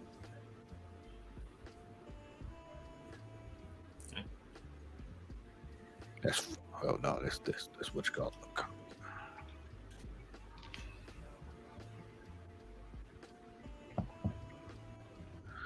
All right. Let's see when the last. So we got that one sold in 09 for 179. This one sold in 17 for 155. One sold in June for 132. And that's an 8.0. Yeah, look at that. This is an 8.0. The 8.0 sold for 132. 8.5 sold for 155. So imagine if the 9.6. Let me see here. Yeah. And actually, that's kind of went down a little bit because you get the 9.0 for 38.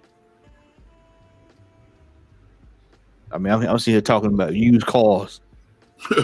Tom Stammers.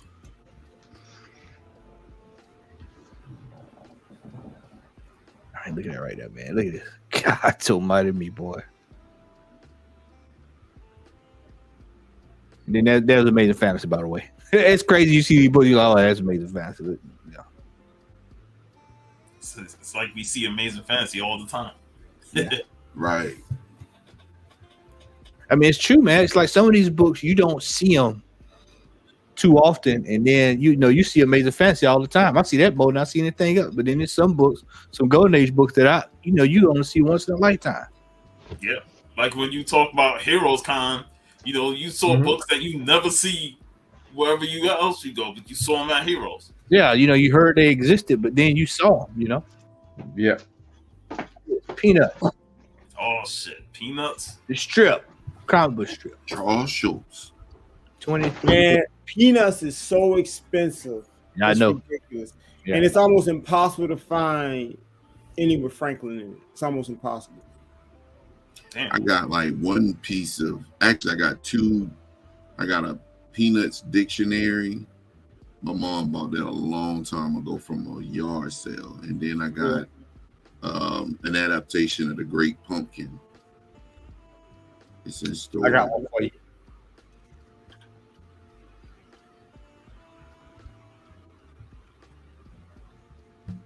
Oh, Calvin and Hobbes, man. I grew up on Calvin and Hobbes. Yeah. We all did. I think I even grew up on Calvin. Yeah, and Hobbes. man.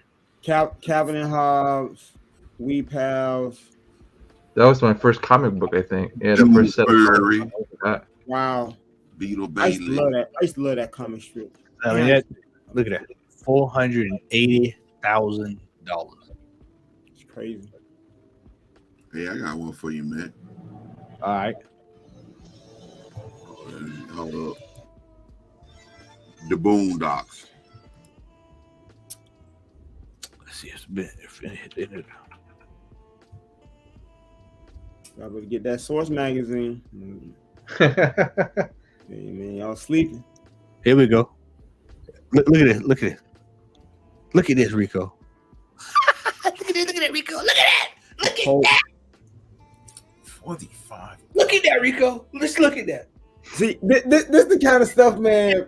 We just be sleeping. Oh, That was last year. oh Somebody my goodness. $45 for the press kit proposal. I'm gonna be honest, y'all. Stuff like this is gonna sell cheap on Heritage because this is not. I'm just gonna be honest. This is not the place to put. This is not the Heritage. Is not the place for this. It sucks, but wow, I would have paid 3 times that. Golly, stuff like that make me mad. Yeah. X-Men 101 original art. Let's see. Wow.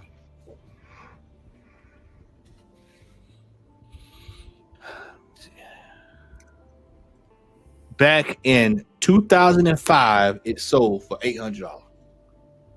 No, that's not. That's the recreation. Creation. That's the okay with the recreation sold. Now, don't get it wrong. Recreations can go for good money. Matter of fact, I have a recreation because a lot of times they're done by the artist, or so they're done by the same art, or they're done by a fellow artist or something like that. This is a recreation right here. Hold on, I got a recreation. Where is it at? Yeah, this is a recreation right here. Nice. Hold on, let me get the. Y'all forgive me, I'm horrible with these camera things. Dang it. There we go. There we go. Nice. That's a recreation. This is one of my favorite covers, man. Fantastic Four 168. This is when Luke Cage joined the Fantastic Four. Ben Grimm got in his feelings. That was dope. But a lot of those recreations can go for really big money.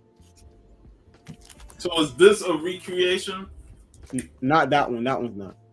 Okay. But that Phoenix book was. Now look at it. Now Oh, look hold at on. You want in your hand? Oh, I think you want one. Like, which one are you talking about? I can't zoom in.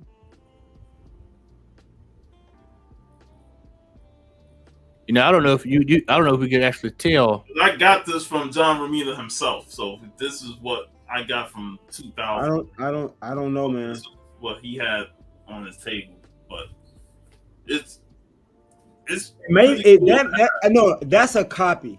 Okay. That looks like That's a copy. So a recreation is still original art. Okay. That looks like a print.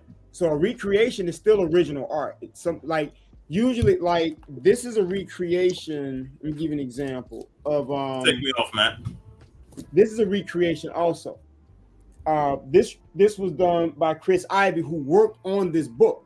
So a lot of times a recreation is done by the artist or someone that worked on the book, or just another artist who's a fan of it. But this is actual original artwork. This is all original art. It's a what you have is an actual print. So sometimes you can actually buy like the prints. You can buy, but this is still considered OA original art. It's just a recreated cover. It's not the original cover. But then I have some that are actually like the original covers. Like, let's show you some original stuff. Oh, this is dope. I think y'all like this one. This is not a comic book cover, but this is also it's one of my. This is original art. Oh, Al, you know what? If you're around, Al, I love that, man. Mm-hmm. That is, yeah. Sit that off to the side. Al gonna want to see that when he comes back. Yeah, this is crazy. Like when I saw this piece, I had to have it. I can't wait to get it framed. That is super dope. It's ridiculous. And then, of course, these here are That's old Afro Samurai, wasn't it? Yeah. Afro Samurai. Now watch this. This is something crazy. Y'all remember Schoolhouse Rock? A chip off the block. So this is original art too, but this is the painted cell of the actual animation cell. Hold on. Hey, Rico, you got verb. That's what's happening. Yeah, man. Damn. I get my thing in action. Verb. But Yeah. now watch this though. Not only do I have that one, but I also purchased the actual original pencils also. So I have the painted cells and I have the pencils. Oh, nice. That's what's up. Yeah, and I have even black and white pencils. And then the actual painted cell version. Because these are the cells, but they're transparent. So you put right behind it. So what they do is they put this one over like a sheet of paper. I mean, over like a cell, and then they paint it, and they end up getting this and end up painting over it, which is pretty dope. Schoolhouse Rock is Americana. Oh man, dude, Schoolhouse Rock. There's one that I'm collecting. I'm gonna be showing soon. That y'all gonna hit the floor. Old school animation that a lot of people slept on. So I've been trying to collect those also, man. But I probably know what it is because you know I'm always dirt. But I look forward to seeing it, bro. Yeah, man. Hey man, that game right there was that's a rare game that you just highlighted. They only sold that game in Christian bookstores. But that explains the price. That's wild. And I actually remember seeing that game, you know, because I grew up in church. But I remember seeing that game at it was the Macon Christian bookstore, man. Wow. Did they have Jesus juice there while you were there? I don't know about that. And I hope to be a law someday. Yes, I hope and pray that I will. But today I am still just a bell. Yeah, I watched the hell out of Schoolhouse Rock, man. Yeah, man. You go and get on Heritage, man, and it's just like you can just find all kinds of crazy stuff on here, man. Man, that's why it's just certain things, man. There's a lot of steals you can get on Heritage where it's just stuff that particular audience isn't looking for, and it'll literally slip through the cracks. I purchased things on Heritage. There's no way I should have paid what I paid because I know that's not the audience that they're. It's just it's just not the audience. Like years ago, I'll be honest with you, Ernie Banks stuff you could have got on Heritage for relatively inexpensive, but Ernie Banks have gotten over the past several years more and more popular. Yeah. And to the point now, Heritage actually did a whole segment on Ernie Banks, and then so when they did that Ernie Banks series, those paintings went for crazy money. So when certain artists kind of become There's trendy, Dark Kingdom over there. Same. yeah, there's Dark Kingdom, yep. Sold for $6 million. There it is. Yep. Wow. $6 million. Like I said, 3 mile driveways.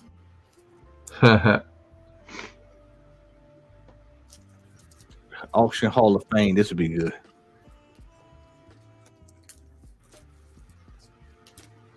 Norman Rockwell here. Not surprised.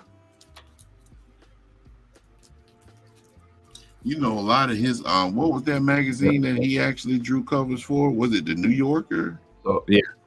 Man, I've seen some Yep, prices. the on Egyptian them. Queen was the first one. Yeah, they are expensive.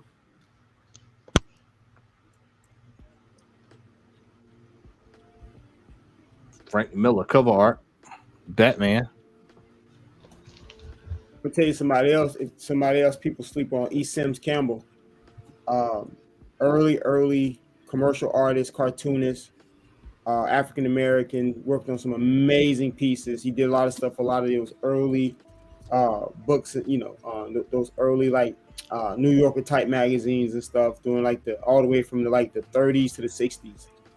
And some of his stuff, man, you can get under the radar. Like a lot of his original art, it's crazy what some of this stuff just goes for, man. Like people just be sleeping, man. Some steals out there. I mean, look at this. $500,000 for Dracula.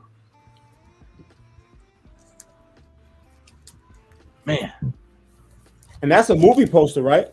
It's movie poster. Yeah, man. Dude, remember I was showing y'all the movie man, movie posters go for crazy money. So, this is what you do when everybody's doing VHS tapes. Go somewhere else. Don't chase VHS tapes because everybody's chasing it. And then when everybody go to movie posters. When everybody doing movie posters, look at something else. Go to go to those half sheets and stuff. And then when everybody's going to the half sheet, then go run back around and go to VHS tapes. You just got to go in the opposite direction everybody else is going. Balls of wine. Jesus. God.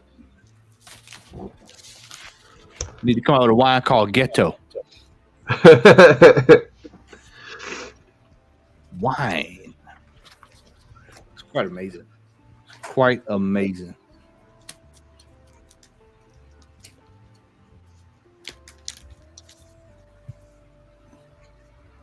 Yeah, you're right about that, Barbarian. 100%. 100%. Yep, those lobby cards. Yep, that's what I mean by those half sheets. You're right, Barbarian. Those lobby cards, man. You can get those black exploitation lobby cards for little to nothing. There you go, Al. I didn't even think about that. Told him, Mike. Look at that. Lobby card for Dracula. Jesus. Hey man, I'm gonna tell y'all now. Y'all know Rodney Barnes is working on that Blackula. You can still get those Blackula old school posters and lobby cards for the low. Hey, here you go, Rico. And it's supposed to be a crossover with Spawn that he's doing too. Spawn and Savage Dragon. Look at that. Wow, look at that. Look at that, man. It's crazy. Came out, opened out the gate, 30,000. Y'all can't wait. Y'all make sure y'all have to check out Show. But when y'all see these, when y'all see how this stuff just like we watched that Josie and the Pussycats. Oh man. And they got up there. We were like, "Is it gonna get it? Is it gonna get it?" Yeah, it went. It hit it. It hit it. You know, just crazy, man. You just see how this stuff go, man. Hey man, what is Hebrew Brantley stuff going for? If you don't mind, like what is this stuff? Well, let's see. Let's see what Hebrew doing, man. This is when I was telling you that. You see, I was tracking it. Yeah. Yeah. Oh, so that's coming. Oh, so that's coming. Soon. It actually sold, and the person said reselling it again. Oh. Yeah. See, there you go. Where's that one at? 500. That's gonna spike at the last minute. 10 days left. Yeah, that's gonna. Black Wolverine. Yeah. Does he have any in the past sales area? There you go. You got the Yeah, those go for crazy money. Jesus. What about that painting on the top right? No, not that one. The one. Oh, that's wow. Hebrew did that. Okay, that is Hebrew. What that go for? 13,000. That's the one I was looking at. 13,000. Wow.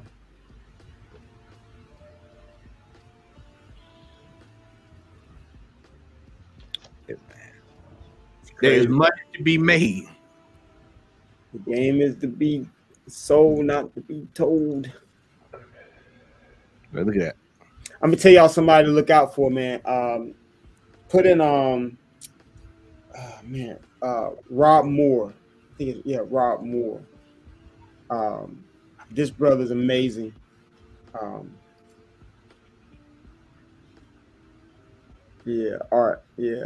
Moore.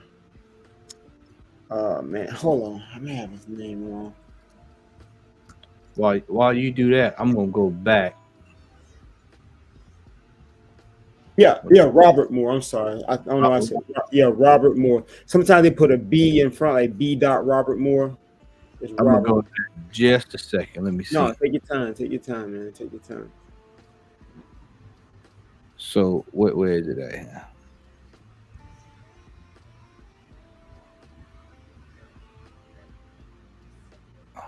Hold up. Is that The Wally Wood. Look at that. Yep. Dave Wow. Stevens. Look at that cover. Yeah, I was looking at that one too.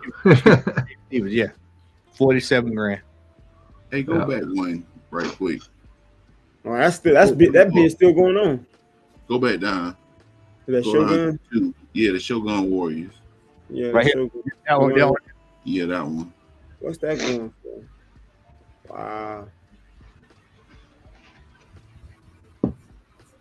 5K. Vanguard Ace.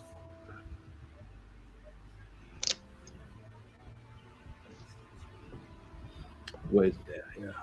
There we go.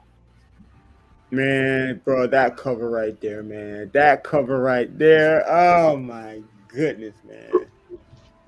That's the gold standard for Golden Age, that boy. That is one of that's a classic. Bro, that cover right there, and Chamber of Chills, 19? Yeah. That Punch Comics 12, Chamber of Chills 19. Oh my goodness. This is 60,000. And it's already 60,000. So I'm gonna go 11 days left too. I'm gonna go 86,000. I think it breaks 100. Think so? Yep, Yep. pedigree copy 8.0. Yeah. 11 days left, and it's 11 days left. No. Yeah. Whoever put that bid in there just trying to pump people now. Let me check and see what the highest one has already sold for. Robert Moore, you say? Yeah, Robert Moore. Man, can't sleep on this artist, man. I love this art. I've been collecting his art, like his original artwork. Put a B in front. You might have to go to like sale. You might have to go to like past sales though. Go to like sales. Put B. Robert Moore, like lowercase B. And then Robert Moore. Let me see what happens. Yeah, go to the bottom. Scroll down to the bottom. You see those peanuts? That's his work. That Jet magazine stuff, bro. This dude work is so under the radar. I've been buying his original art, man. His artwork, dude, you got to see it in person. It's absolutely stunning. It's absolutely amazing. I just love his art, man. So I think like this is a guy I've been buying his art early. And he's building a huge fan base too, very slowly, like very organically. That's pretty cool, that man. Yeah, he does some really dope stuff, man. He does some dope stuff. Yeah. All right.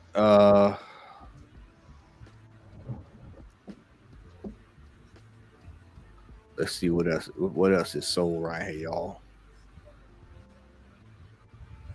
Puff, you got any Conan original art? You want to see Conan original art, man? Sure, why not?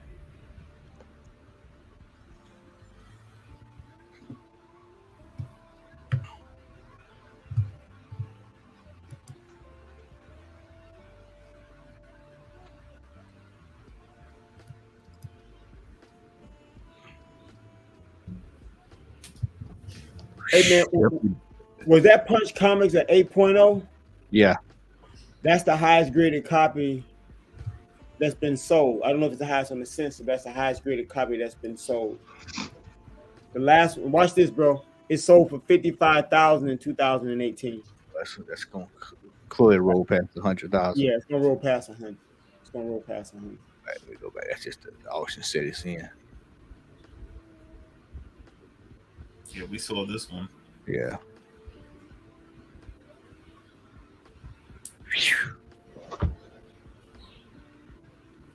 Yeah, the Barry Winslow Smith definitely is going to be like top tier of those early Conans. I mean, this is in 2013. 86,000. Yeah, crazy.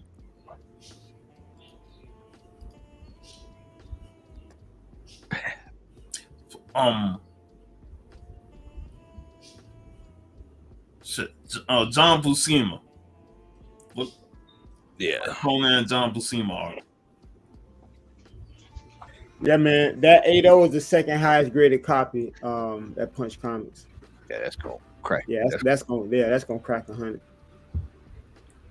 See the highest. That's actually cheap. Yeah.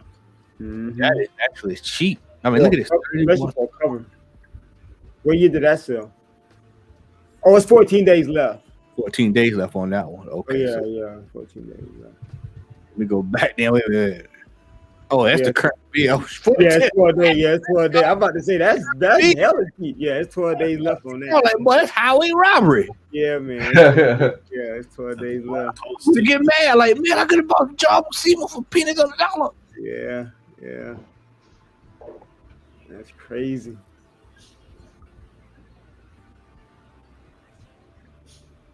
Yeah, you can get in right now, Sean. There you go, 188. You can get in on the ground floor, brother. Hey, Sean, this is what you do. Just go ahead and bid, even though you know it's gonna go past. Just say, man, look, I put my bid in. Yeah, I tried. I tried, man. You know what I'm saying? Hey, I done bid on a few books and just knowing I never stood a chance. I did it Yep. too. I'm like, man. I did it with the Jose Gonzalez art. Like, I'm gonna drop this 1,000 on here. Oh, it ain't doing it. I already knew I ain't paying for it. Right. Dr. Doom. Dr. Doom. 96,000. 2021. So y'all, let's look at this here, man. Let's go look at this. Oh. I would love the original art of Hero for Hire number 9, that Dr. Doom cover. Yeah, we know the Beatles gonna dominate this list. Oh yeah, Beatles about to. Be Award. Are those albums? Yeah. Yeah. Seal albums, man. Woo. Speaking of Doom, did y'all hear who's supposed to be cast to play Doom? Taylor Swift. Close to it. Damn, Josh Hartnett. What? Yeah. Who that in this house? Who that in this house? What's up, brother? Josh Hartnett. That don't make no sense. Man, he ain't been in a movie since like 2004, ain't he? Who knows? Marvel paper don't stretch like it used to, dog. At this point, they don't even need to they don't need to make any new movies and just go ahead and wait for Secret Wars to come out and just reboot after that. Yeah, it's getting bad. Don't even bring out Fantastic Four. Man, I said the same thing about Blade. I said they should just shut the Blade project down, wait about 5 years, let some new blood come in. Just shut it down, man. Like, what's the point of having all these people if you just gonna reboot them? I mean, recast them anyway. Yeah. And they half-assing everything right now. Yeah, man, it's getting rough. Public Enemy say, "Fuck John Wayne." Flavor Flav said. Yeah.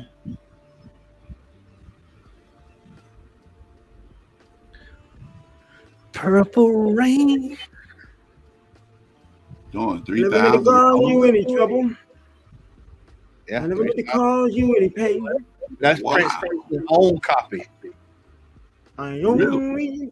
Yeah, Wow. personally owned Purple Rain. Yeah. Wow. Man, ain't no telling how his record collection was though. Like, I mean, ain't no telling what he had. Just imagine if they had that rights issue sorted out, who had the rights to his music, that stuff that never got released. Yeah. God, That joker left way too soon. yeah, it is. last show in Atlanta, Georgia. Wow. Yeah, wow, man. I mean, Yeah. that's some crazy stuff. That is mind blowing. Mind blowing. I saw Equalizer 3 yesterday. Yeah, we're going to see it tomorrow. Yeah, it's pretty good. It's I pretty didn't good. even realize it was out. Yeah, because you know they're not promoting it. Like the A-list actors are not promoting their movies because of the strike. That's So- why they have that comedian guy doing all the promotions for Equalizer. That guy that does the impersonations of Denzel Washington. Oh, that's what he was doing. Yeah. People just think it's just like, no, they're doing it because of the strike. Yeah. Yeah. Well, there's a movie coming out September 15th that I want to see. It's called The Outlaw Johnny Black Oh yeah. Yes. Oh yeah. Oh yeah. with Michael Jai White. It's the spiritual Black Dynamite too. the Black Dynamite, but it's set in the West, man. So I'm looking forward to seeing it. I gotta watch that, man. I'll see that when I get back. Oh yeah, I'm looking at it now. Yeah, check that out. Though I put in what's that the black artist that was associated with Andy Warhol in the 80s. Who You started talking out, about Basquiat? yeah. Yeah, his stuff go for sick money. You put it in. Share your screen, Sean. Share your screen, bro. Well, I don't have an account, so you have to put it in your Yeah, sick money.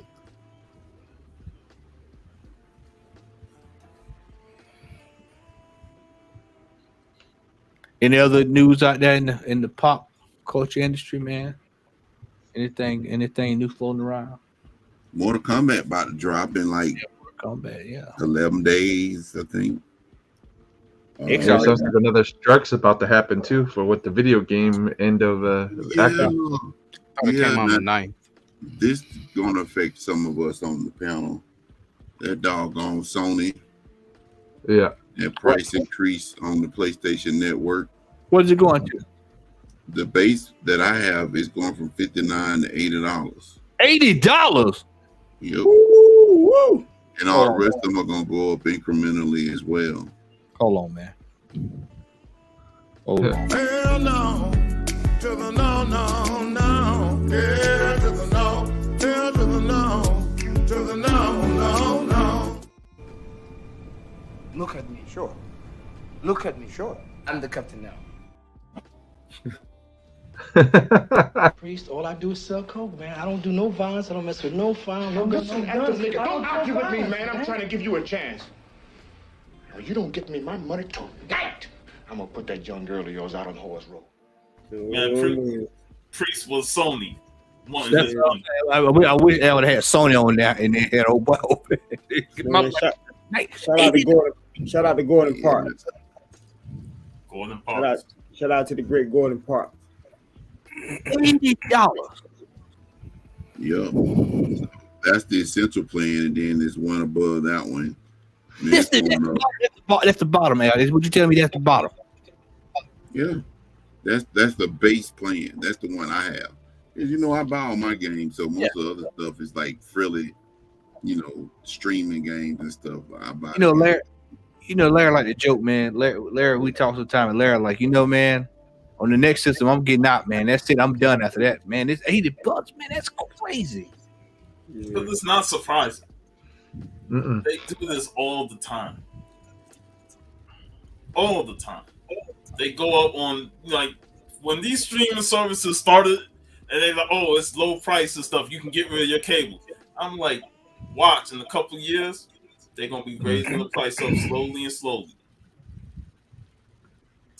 I think Netflix is up to $10 now. I think something like that. The plus went up. Yeah. Plus went up. So My storage unit went up this week. I was telling Alex, storage unit went up. Hey, let me tell you something. Ask my clients. All my prices went up too. So I've joined the club. My client just found out all my prices went up. Wi-Fi PS5 control. just remember when consoles was $200 or something like that. Well, I was freaking out the other day. I was in GameStop, man. I went over there. I looked at the Switch games. I saw $64. I said, God, crazy. $60. Shit. Shoot, man, the average PlayStation game now is $69.99. Yeah, 70. Yeah, well, it used to be $59.99. It used to be $49.99. $49. Yeah. It's just the times we live in, man. But the dollar ain't nothing no more. Nope. No. They take their sweet time giving you a raise at your job. That's Yeah. They get you your game come out, man. You pay $70 for a game with 3 stages, man. And DLC. So somebody help me. And then you still gotta pay for the DLC. The first phase of it. Yeah. Wow. Other than that, I can't think of nothing else, man. Pop culture wise, the movie scene is dried up with And those strike. Marvel cards too. Those Marvel whatever those legend cards or whatever the name cards are. The new set that just came out. The the new set. Some people said the cards are like straight trash. Though. Hold on. Are you talking about no man? There's one set that came out, man. That's fire. Hold on, I want to make sure. Yeah, there's one set, but then they said the paper it's printed on is straight trash though. Oh man. And some of those cards It's printed on Marvel paper, so. man, Marvel need to tighten up. Yeah. Well, another Artwork's good, but it's printed on Marvel paper. That's what everybody's pissed about. Okay, that's the artwork is amazing. Yeah, artwork's great, but they said the paper that the card's printed on is straight trash. Oh though. man, that's horrible. Man, prices going up, quality going down. It's crazy. Yeah. Yeah, that's the sad part. Have anybody seen that movie, the new Jackie Chan, John Cena movie on Netflix, Hidden Strike? Yeah. So all right, I don't want to ruin it for anyone. So Jeff said he saw it. Okay, I started watching it, bro. Jackie Chan and who? John Cena. Who? Can't see him. I can't see him.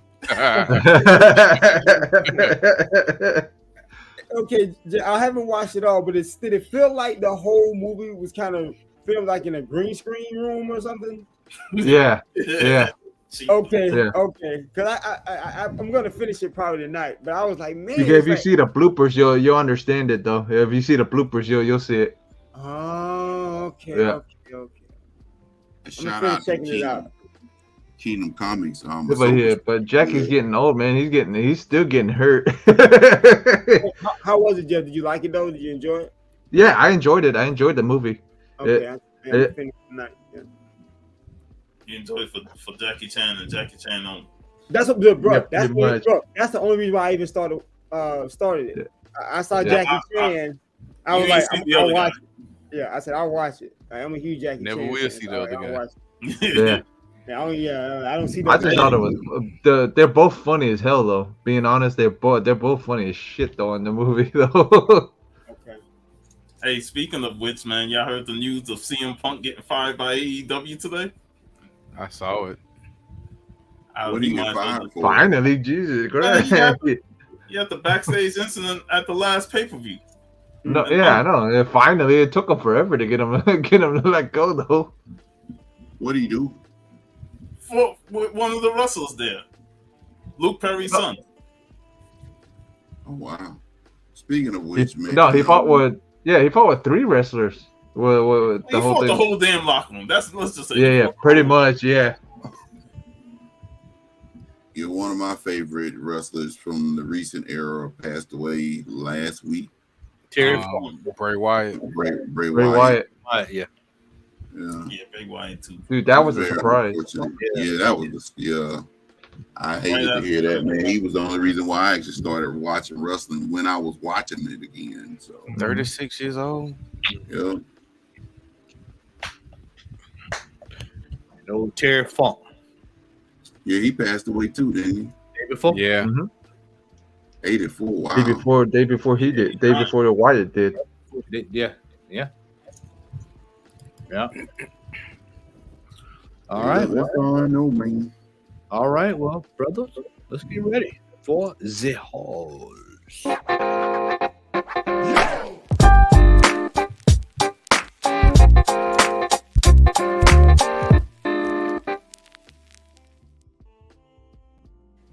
If you think you're gonna come up with this panel and not be ready, man, you. I'm ready.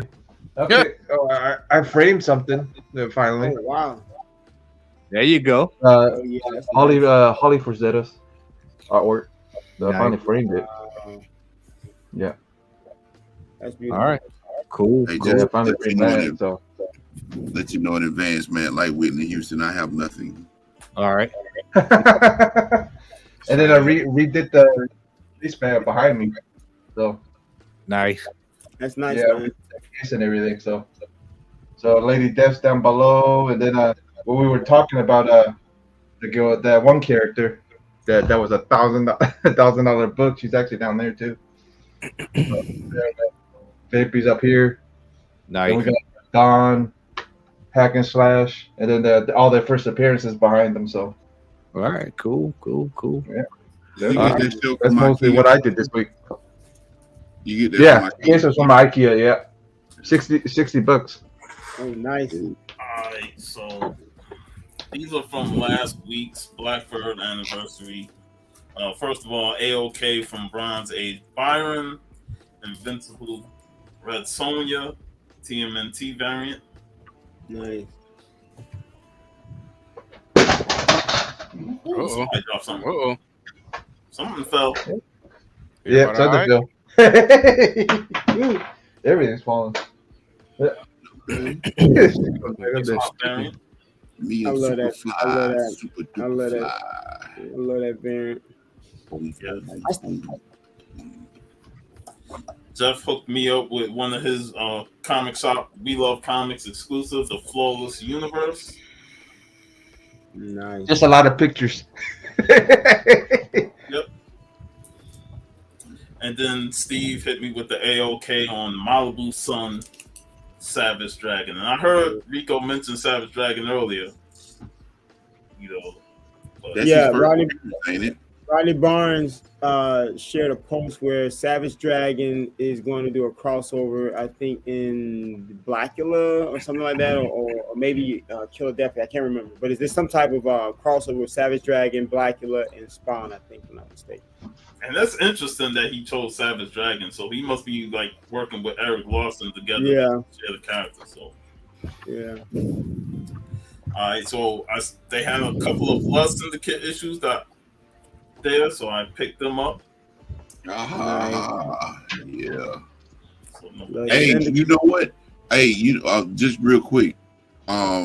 Supposedly, and I haven't seen it, but word on the internet streets is that James Gunn is actually supposed to be working with the Milestone universe with the DCEU. So take that with a grain of salt. But yeah.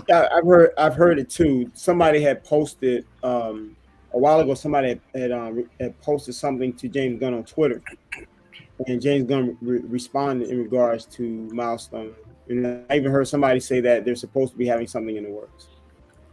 Yep, that's pretty cool. Blood Syndicate number 7. All right. That was a good series, man. This is number 21.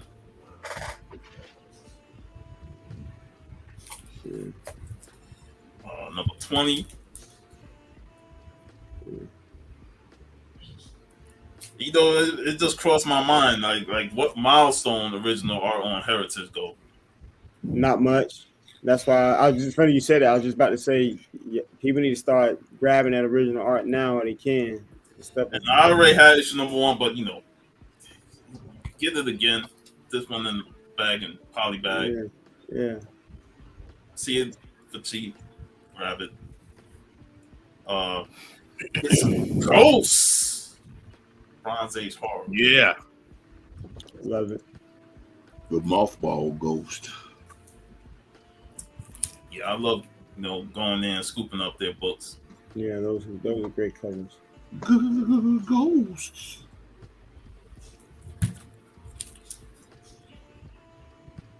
And of course, we right around the corner with October coming. Yep. Goblins.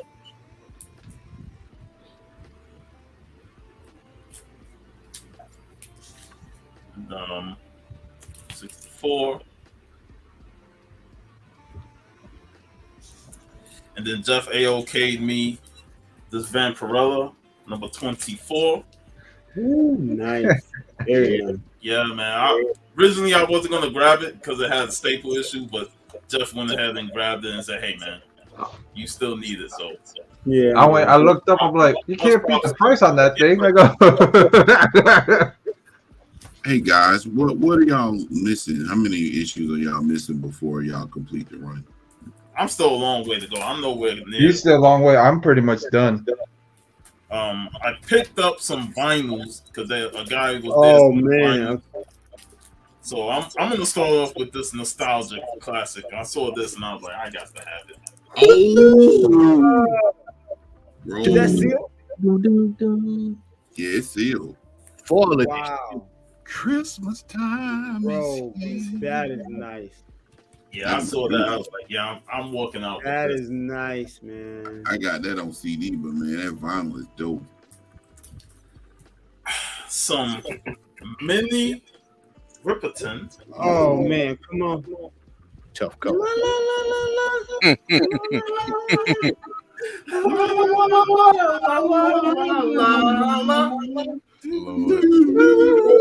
Lord Jesus.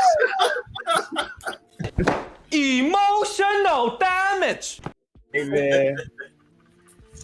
This is tough right here. Yeah. Dang, bro, what is Soft. fire? Hey, Sean, you about to start some mess, man, moving Man, forward. that is fire, bro. Soft face. I'm gonna have Thriller next week. Yo, that is fire. Oh my goodness. But it gets even more fire. Oh, he did it. Oh, he did it. Take. Shaolin Shadowboxing and the He Wu-Tang did it. Sword style. Oh yeah, get it again. The Shaolin and the Wu-Tang Bruh. gonna be Oh dangerous. my goodness. Oh yeah, You think get the And Wu-Tang Sword will And defeat then you? shout out Wait. to Stone Cold Yeah, wait, there's Steve. more. let's bring out the girls and have a mud fight, man. Shout out to Stone Cold Steve. I said this was a special thing, and he grabbed it from my hands and paid for it immediately. I was like, That's why you never tell us it's a special thing or you need anything. You know that better than that. Yo, man. Is that are all those sealed? All the ones you got to seal? Yep. Yo, my Hey. God, sealed donuts. Oh my goodness. Bruh, classics. Fun fact, they used the intro for that right there on Adult Swim back in the day. Sure did.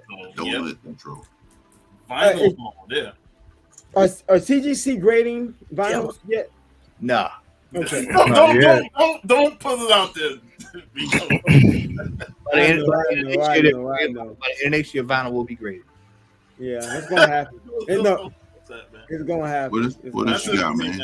That's it, man. That's it. Hey, man, you supposed to show That's it, some man. more records, man. Man, that's fire right there. Man. Brother, nothing. All right. I'll go Rico. Because I know Rico got the Dead Sea Scrolls.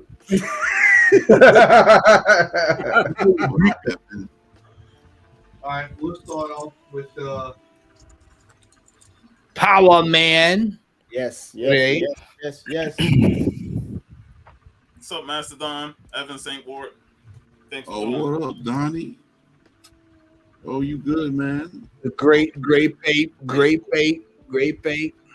I got that, boo. Great babe.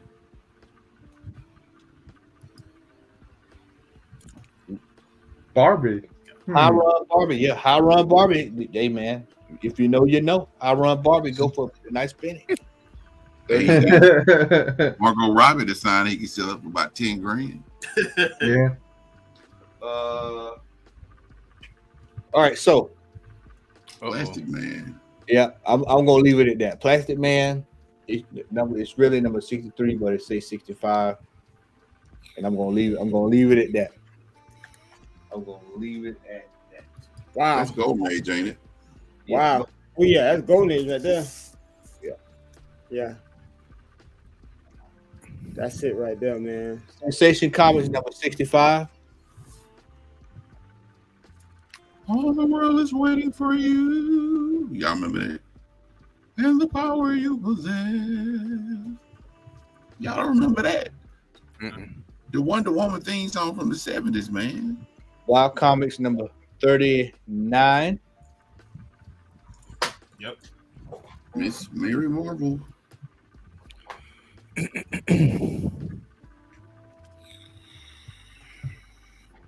Pep Comics 100. Bucktooth Archie.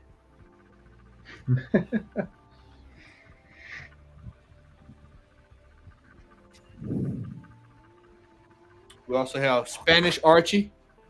It just took off the E. Yeah. Archie. Make it sound fancy. Right. We got Barnyard Comics 22.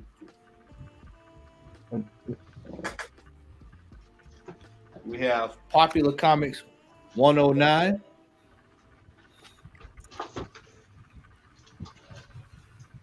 We have Dr. Dracula, the German Tomb of Dracula. Nice. Shot him with the shot and he jetted and the shit.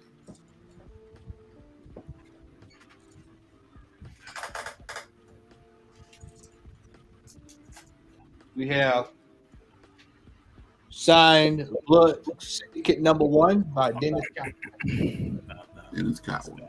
I showed my Blood Syndicate one and he pulled out the slab 8 points. No, that's what Matt do. You know what I'm saying? He's called the one-upper for these. We have All Flash Comics number 17. Jay Garrett. We have Wonder Woman Comics number 15. Wonder Woman. That's a monkey faced tiger, ain't it? I was about to say the shit. The inside of this is even crazy. The inside of this book is even stupid. Not stupid. The monkey faced tiger. All right. The We monkey have, faced tiger now continues. we have some Matt Baker. We have The Saint. Classic. We have the first Matt Baker comic. Oh yeah. Yes, sir. Word life. Now, Rico, if you noticed, I hadn't shown some. I don't know if you noticed. Rico seen it. He knows I hadn't shown what I'm. Not this, but what's coming behind it. What's coming behind it? Yeah, Uncle Tom's Cabin from 1915. Lord. Yes, sir. All right. How you gonna like this shit? Where's the Magna Carta? The Magna Carta is coming, y'all.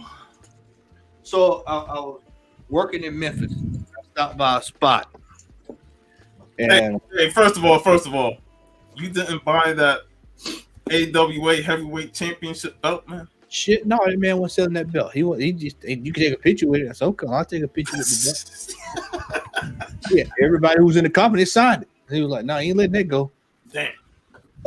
So he did have these though. He had these tucked away in a magazine bin.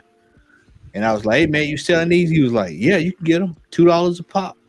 And I was like, all right, well, I'll go through and pick out what I want. And so these will be going to CGC to get graded. We have the Pro Wrestling Torch. The first one? Hulk Hogan tells fans to stick it, turn heel. Hey, what date is that? That is from 1996, July 13th. Is that right? With the dawn of the NWO. NWO. All right. Got that one. Titan sues WCW over use of Hall and Nash. Now that's the true dirt sheet right there. That's what they called dirt sheets back in the day. Dave Meltzer. PW Torch Weekly, stunning Steve Austin on the cover. Undertaker and Hogan to headline Survivor Series. Flash That's 91, ain't it? Yep, September 91. That before Net Zero. All right, so you go to real cool one. So Hogan let loose on Nitro with heel attitude. All right. This predates before Hogan went home. That was the whole when he dressed up in black after he got his mustache shaved. Yep. Play Voodoo Child. Pro Wrestling Torch Awards issue. If you smell what The Rock is cooking. It also has the top draft picks of that year from 1999. It has Steve Austin, Mick Foley, The Rock, Jericho, Rob Van Dam, Chris Benoit. Benoit. I know it's been a while. He being facetious, y'all. He being facetious. Goldberg. Shawn Michaels at number 8, Larry, if you're watching. He needs to be Like 9, 10, Ric Flair. And I know they're going to say Shawn Michaels still over Ric Flair, man. He over Bret Hart. That's the damn What up, thing. bro? Kevin Nash, Bret Hart, and so on. Hey, Berlin ain't on that list. No. Nah, that's full Berlin. You like this one as well. Smoky Mountain Wrestling shuts its door. Wow. After a weekend of poor houses, promoter Jim Cornette throws in the towel after 4 years. Dang. Look at that. Savage wins belt and Hogan protests. And Hogan protests. Yeah, that's typical. You knew that was true. So, yeah. Dirt sheet from the PW Torch newsletter. So I was thrilled to get that. So that is it for me. Rico. Yeah, that's it. Just that. All right, let me see where I'm gonna start. I'm gonna start with this one. 2 days ago, the great George Gervin Iceman was celebrated with his statue.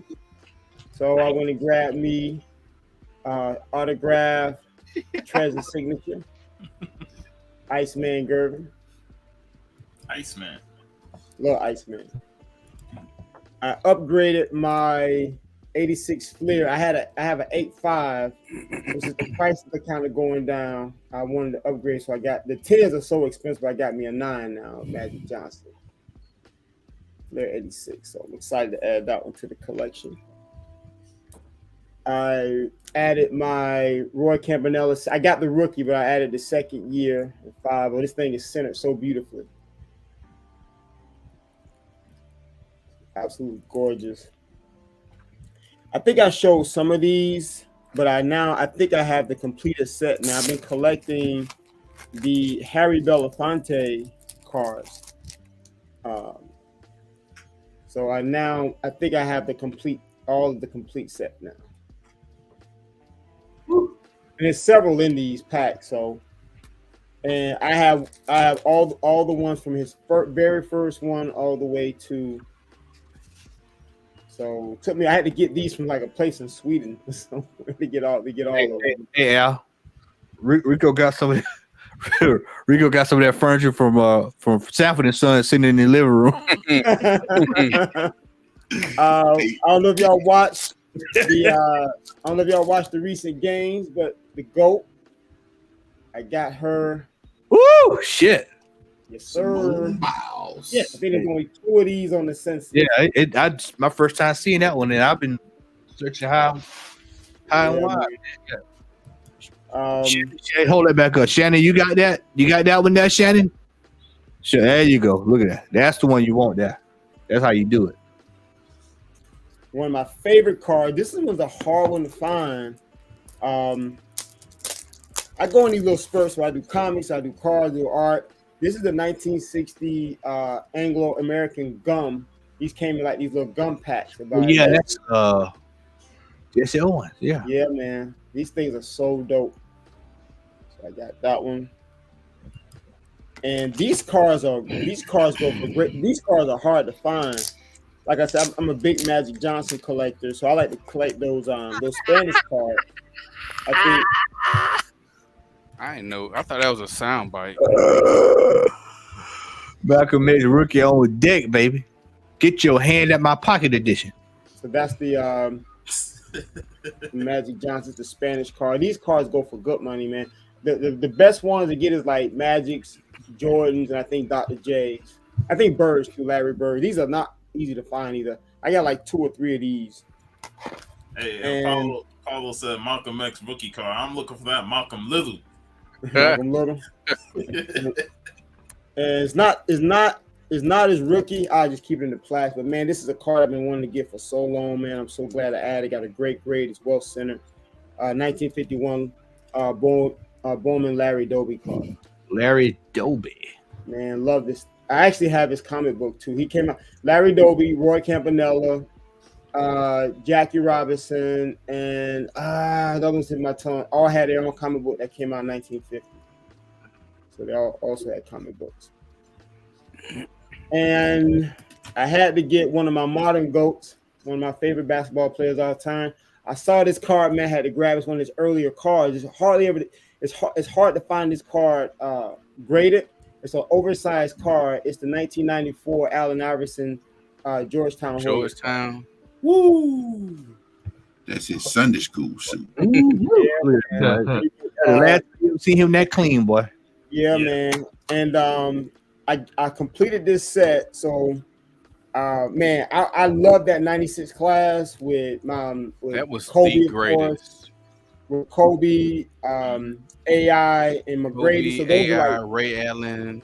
You had Ray Allen, Steve Nash, all these cats. So my favorite 3 players in that class, of course, was Kobe. Yep, Kobe, Stephon Marbury, and Allen Iverson. So I always wanted to have Antoine Walker. Marcus Camby. I always wanted to have the 99 Upper Deck Wild, but I wanted it in PSA 10. So what I did was I finally did complete the Kobe in that set.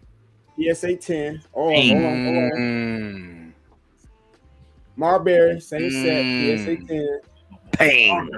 And last but not least, AI to answer himself. Pain. PSA 10. That was when he was the question. Pain. Yeah, man. And then I found this, man. I had to grab it. Got it at a good price. This is the Bone it's sealed card set. I thought you would say Bone Thugs and Harmony. Dum. But this is pretty dope. So yeah. So hasn't been opened, been sealed. I'm gonna keep it sealed, of course. That's pretty dope. And I shared we shared this in the post. I mean in the video that Matt and I did. I also found me a copy. This copy is absolutely gorgeous. Uncle Tom's Cabin.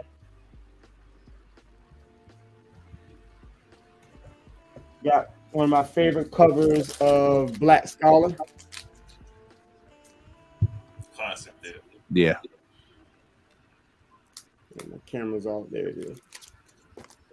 And I don't know if I shared this. I think I shared this after the show. But I don't know if I shared this. This is my headlight cover. Got that headlight cover. Love this cover.